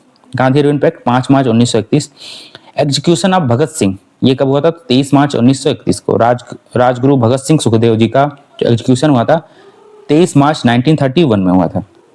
84, अलीपुर सेंट्रल जेल कहाँ पे है? तो कोलकाता में है, 1910 में एस्टेब्लिश किया गया था। अलीपुर सेंट्रल जेल जो है कोलकाता में है, 1910 में एस्टेब्लिश करा गया था। 85, secretariat building of which state is known at writer building, ठीक है। सेक्रेटेरिएट बिल्डिंग है किस स्टेट का, उसको बोला जाता है राइटर्स बिल्डिंग। तो वेस्ट बंगाल के जो सेक्रेटेरिएट बिल्डिंग है उसको राइटर्स बिल्डिंग बोला जाता है। इसको आर्किटेक्ट किसने किया था? तो थॉमस लियोन ने, ठीक है। Secretariat building of West Bengal जिसको राइटर बिल्डिंग बोलते हैं, इसको आर्किटेक्ट किसने किया था? तो थॉमस लियोन ने आर्किटेक्ट किया था। 86 नंबर, इंदिरा गांधी मानव संग्रहालय कहाँ पे है? भोपाल में, एमपी भोपाल में है, ठीक है। इंदिरा गांधी ह्यूमन जो वो म्यूजियम है वो एमपी भोपाल में है। 85 नंबर, नेशनल प्रेस डे 16 नवंबर। नेशनल प्रेस डे कब मनाया जाता है? तो 16 नवंबर को। किसान दिवस 23 दिसंबर चौधरी चरण सिंह के उस पर मनाया जाता है। तो national press day 16 November press council of India कब बना था? 16 नवंबर 1966, इसीलिए मनाया जाता है। प्रेस काउंसिल ऑफ इंडिया कब बना था? 16 नवंबर 1966 में। 86 नंबर, भारतीय किसान यूनियन वाज एस्टेब्लिश्ड इन 1986। भारतीय किसान यूनियन कब एस्टेब्लिश किया गया था? तो 1986 में। A non political organisation by Mahendra Singh Tikait, काफी इंपॉर्टेंट है। तो भारतीय किसान यूनियन कब बना था? 1986 में बना था। किसने बनाया था? तो महेंद्र सिंह टिकैत ने बनाया था, और ये नॉन पॉलिटिकल ऑर्गेनाइजेशन था, Bharatiya Kisan union. 87, Falun Gong is becoming a popular movement in China. ठीक है, 1992 में फलून गोंग जो है बहुत ही पॉपुलर मूवमेंट था चाइना में, 1992 में हुआ था, और ली होंग जी ने किया था ये लीड, ली होंग जी। मदर टेरेसा के बारे में देखते हैं। ये 1910 में अल्बानिया में पैदा हुई थी। मदर टेरेसा 1910 में अल्बानिया में। Came to India in 1929 and started teaching as Loreto convent, Kolkata. यहाँ पे उन्होंने टीचिंग स्टार्ट की थी लोरेटो कॉन्वेंट, कोलकाता में। Indian citizens during her death 15 सितंबर 1997 को, ये जब इनकी डेथ हुई थी उस टाइम पे इन्होंने इंडियन सिटीजनशिप ले ली थी। 5 सितंबर 1997 में इनकी डेथ हुई थी। इन्होंने क्या स्टेब्लिश किया था? तो मिशनरीज ऑफ चैरिटी, एक रिलीजियस ऑर्गेनाइजेशन है, missionaries of charity, mother Teresa ने स्टेब्लिश किया था। 1910 में ये अल्बानिया में पैदा हुई थी, और जब 5 सितंबर 1997 में डेथ हुई तो उस टाइम ये इंडियन सिटीजन थी। और ये जब 1929 में इंडिया आई थी तो ये लोरेटो कॉन्वेंट कोलकाता में पढ़ाती थी, ये टीचर थी उस टाइम पे वहाँ पे। 89, इंपीरियल गैजेटर किससे रिलेटेड है? डब्ल्यू हंटर से। हंटर कमीशन 2 बार इंडिया में आया है, एक 1882 के टाइम पे जो प्राइमरी एजुकेशन से रिलेटेड है, और एक जलियांवाला बाग मैसेकर जब हुआ था तो उसका रिपोर्ट कमेटी उस पर बनाया गया था कि उस पर रिकमेंडेशन दे सके कि क्या हुआ था उसमें। तो हंटर कमीशन इंडिया में 2 बार आया है। 90 नंबर, सिविल सर्विसेज डे कब मनाया जाता है? तो 21 अप्रैल को। फर्स्ट फंक्शन एट विज्ञान भवन ऑन 21 अप्रैल 2006। तो 21 अप्रैल को पहला फंक्शन विज्ञान भवन में हुआ था, 21 अप्रैल 2006 में। सिविल सर्विसेज डे कब मनाया जाता है? 21 अप्रैल को। 91, first lady prime minister in the world कौन है? तो सिमराव भंडारनायके ऑफ श्रीलंका। तो पूरे दुनिया में जो पीएम बनी थी, कि जो महिला थी वो कहाँ की थी? श्रीलंका की Sirimavo Bandaranaike of Sri Lanka. 92 number, special rights and private enjoyed by Indian princely state abolished by 26th Constitutional Amendment Act 1971। तो 26वां संविधान संशोधन 1971 के through special rights and private purse जो इंडियन प्रिंसली स्टेट एंजॉय करते थे उसको अबॉलिश किया गया 26th कॉन्स्टिट्यूशनल अमेंडमेंट एक्ट 1971 के through. 93, first month in Indian national calendar कौन सा है? तो चैत्र है, ठीक है, जिसको मार्च अप्रैल में शुरू होता है, तो चैत्र है, लास्ट फागुन में है। फर्स्ट मंथ कौन सा है इंडियन कैलेंडर का जो शक संवत वाला है? कुषाण के द्वारा वो दिया गया था, तो चैत्र है, जिसको मार्च अप्रैल बोलते हैं, और लास्ट जो है फागुन है। 94 नंबर, तमारिया ट्राइब। तमारिया ट्राइब कहाँ से रिलेटेड है? झारखंड से। सब group of both Munda and Bhumij tribe, ठीक है, ये किसका सब ग्रुप है? मुंडा का, भूमिज ट्राइब का। अब देखते हैं magazine, books and their author. इससे एक क्वेश्चन तो हर साल फिक्स है कि मैगजीन्स या उनके बुक या उनके ईयर या उनके लैंग्वेज, ये आता है कुछ ना कुछ, एक क्वेश्चन तो फिक्स है, एवरी ईयर ये आता है।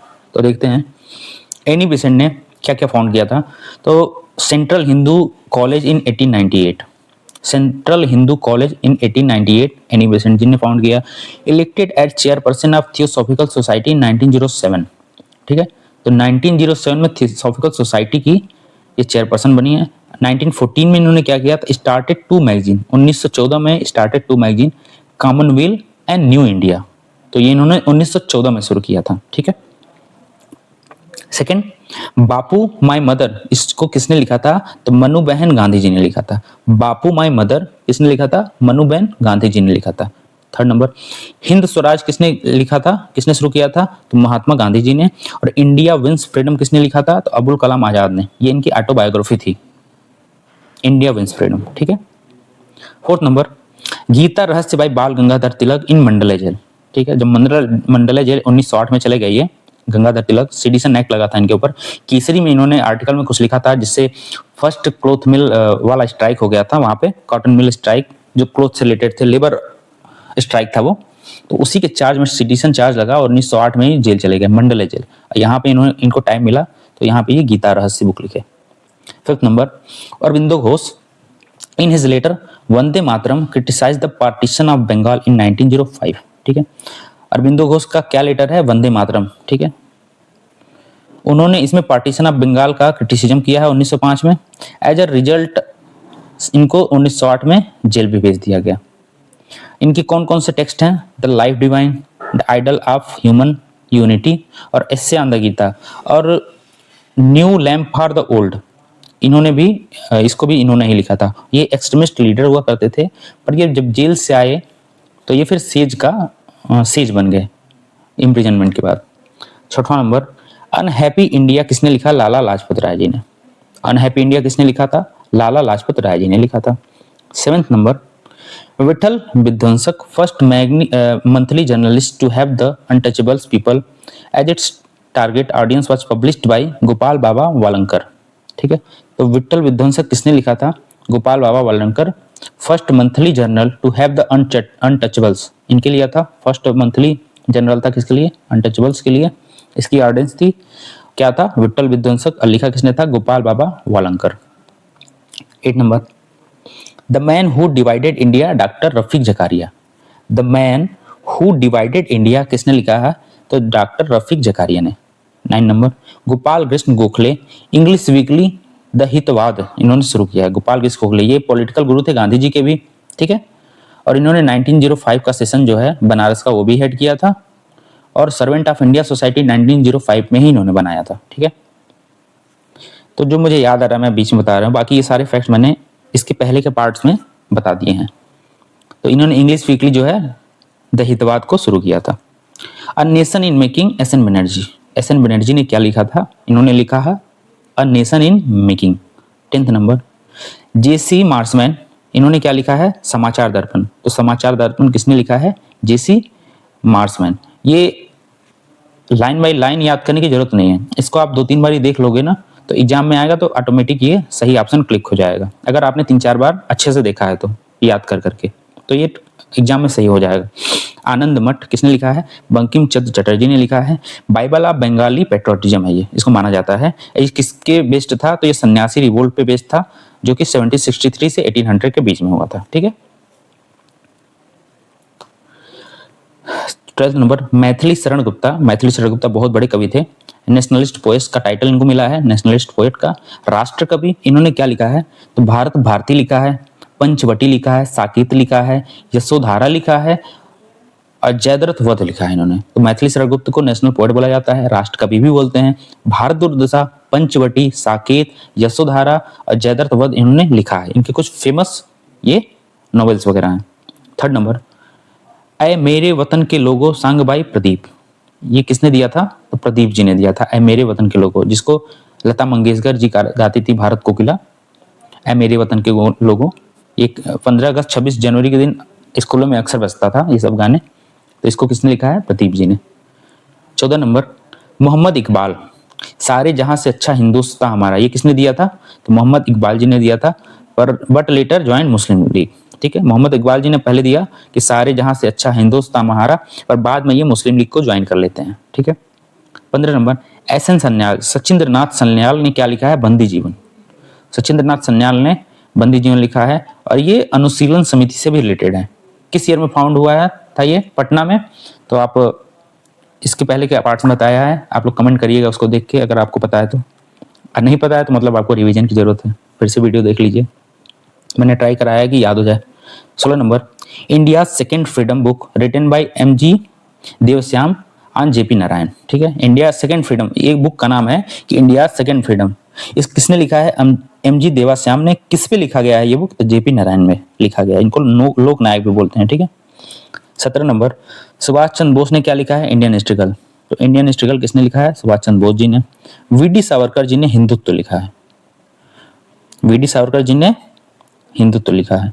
वैलेंटाइन किरोल ने क्या लिखा है, इंडियन अनरेस्ट। और इसी बुक में इन्होंने बोला था कि Bal Gangadhar Tilak as a father of Indian unrest. तो वैलेंटाइन कैरोल ने बोला था अपने बुक इंडियन अनरेस्ट में, Bal Gangadhar Tilak as a father of Indian unrest, याद रखना है। मराठा और केसरी बाल गंगाधर तिलक का ये मैगजीन पब्लिश करते थे, मराठा इंग्लिश में और केसरी मराठा में। 18 नंबर, तहजीब उल अखलाक किसने लिखा था? तो सर सैयद अहमद खान जी ने, और अल हिलाल अबुल कलाम आजाद ने। तो तहजीब अखलाक किसने लिखा है? सर सैयद अहमद खान ने, जिन्होंने 1875 में मोहम्मद एंग्लो ओरिएंटल कॉलेज का एस्टेब्लिशमेंट किया था। और अल हिलाल लिखा है अबुल कलाम आजाद जी ने। 19 number, springing tiger based on the life of Subhash Chandra Bose by Hugh Toye. ठीक है, तो springing tiger, Subhash Chandra Bose ji as a tiger थे भी, तो स्प्रिंगिंग टाइगर किसके लाइफ पे बेस्ड है? सुभाष चंद्र बोस पे। किसने लिखा है? ह्यूज टॉय ने। टुवर्ड्स स्ट्रगल किसने लिखा है? जेपी नारायण। इंडिया स्ट्रगल किसने लिखा है? तो इंडिया स्ट्रगल लिखा है, sorry Indian struggle Subhash Chandra Bose ji ने, और टुवर्ड्स स्ट्रगल किसने लिखा है? तो जेपी नारायण जी ने लिखा है। ठीक है, जेपी नारायण जी पे कौन सी बुक है? इंडिया सेकेंड फ्रीडम किसने लिखा था? एमजी देवासियम ने लिखा था जेपी नारायण जी के ऊपर। ठीक है, और जेपी नारायण जी ने ये भी लिखा है टुवर्ड्स स्ट्रगल। ठीक है, India divided by Rajendra Prasad ji ने, इंडिया डिवाइडेड। ठीक है, राजेंद्र प्रसाद जी ने क्या लिखा है? India divided. 20th number, the philosophy of bomb, ये किसने लिखा था? भगवती चरण वोहरा। फिलोसफी ऑफ बम किसने लिखा? भगवती चरण वोहरा। भगत सिंह ने का क्या क्या वर्क्स है? An intro to the dreamland, an intro to the dreamland, and why I am atheist, why I am an atheist, ये दोनों बुक किसने लिखा है? भगत सिंह जी ने लिखा है। 21st, एनहिलेशन ऑफ कास्ट, ये किसने लिखा था? तो बी आर अम्बेडकर जी ने। कास्ट के अगेंस्ट बात भी करते थे, इसलिए एनहिलेशन ऑफ कास्ट किसने लिखा? अम्बेडकर जी ने। 22nd, India after Curzon to Nehru and after, किसने लिखा है? दुर्गा दास जी ने। क्या लिखा है? India after Curzon to Nehru and after, Durga Das ji ने। 23rd, guilty man of India partition, Ram Manohar Lohia ji को। ठीक है, guilty man of India partition किसने लिखा है? राम मनोहर लोहिया जी ने लिखा है। 24 number, the great divide on India Pak division by H V. Hodson. ठीक है, ग्लिम्स ऑफ वर्ल्ड हिस्ट्री किसने लिखा है? Glimpse of world history Jawaharlal Nehru ji ने लिखा है। 25 number, the broken wing, broken wing किसने लिखा है? तो सरोजनी नायडू। सरोजनी नायडू पहली इंडियन वुमेन थी जो कि आईएनसी को हेड की थी। इन्होंने क्या लिखा है? ब्रोकन विंग लिखा है इन्होंने। गोरा, गोरा किसने लिखा है? रविन्द्रनाथ टैगोर जी ने लिखा है। इनको पहली बार लिटरेचर में वो नोबेल प्राइज भी मिला था लिटरेचर में, रविन्द्रनाथ टैगोर जी थे, वो फर्स्ट इंडियन थे। और captive lady Michael Madhusudan Gupta. ठीक है, माइकल मधुसूदन गुप्ता जी ने क्या लिखा था? Captive lady. Gitanjali published on 1912 English edition. ठीक है, गीतांजलि किसने लिखा था? रविन्द्रनाथ टैगोर जी ने।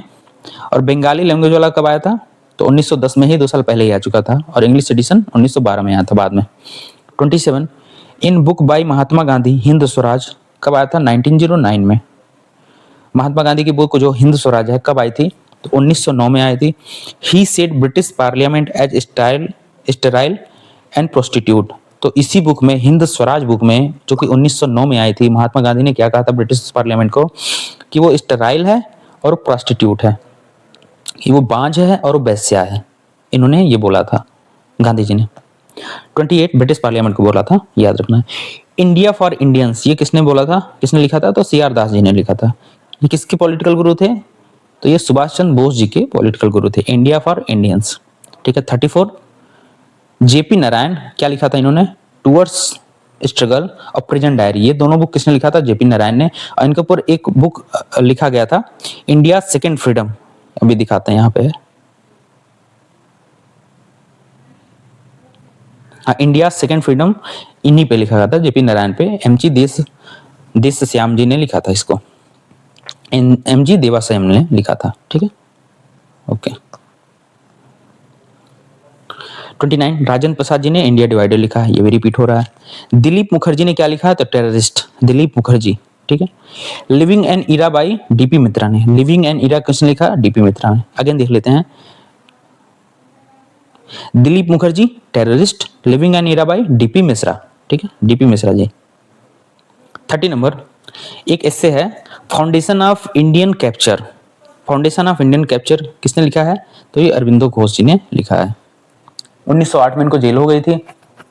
इनके और बुक लाइफ डिवाइन हो गया, न्यू लैम्प फॉर ओल्ड हो गया। तो ये सब किताबें इन्होंने लिखा था। वंदे मातरम भी एक ऐसे था, इन्होंने लिखा था अरविंदो घोष जी ने। 31 कम्युनिस्ट जनरल ऑफ एमन रॉय क्या था? वैनगार्ड।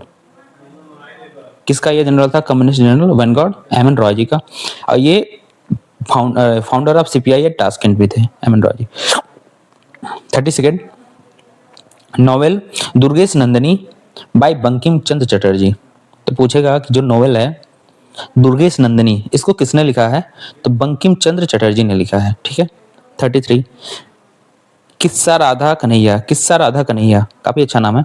किस्सा राधा कन्हैया इसको किसने लिखा है? तो नवाब वाजिद अली शाह ने। ठीक है। किस्सा राधा कन्हैया किसने लिखा है? तो नवाब वाजिद अली शाह जी ने।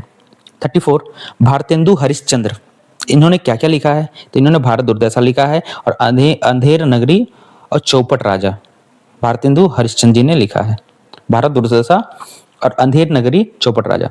35 नंबर झीनी झीनी बीनी चदरिया, झीनी झीनी बीनी चदरिया ये किसने लिखा है? तो अब्दुल बिस्मिल्लाह ने लिखा है। It deals with the exploitation that Weber's face. ठीक है। झीनी झीनी बीनी चदरिया, तो चदरिया यहाँ पे है, कीवर्ड्स पकड़ना होता है। अब्दुल बिस्मिल्लाह ने लिखा है।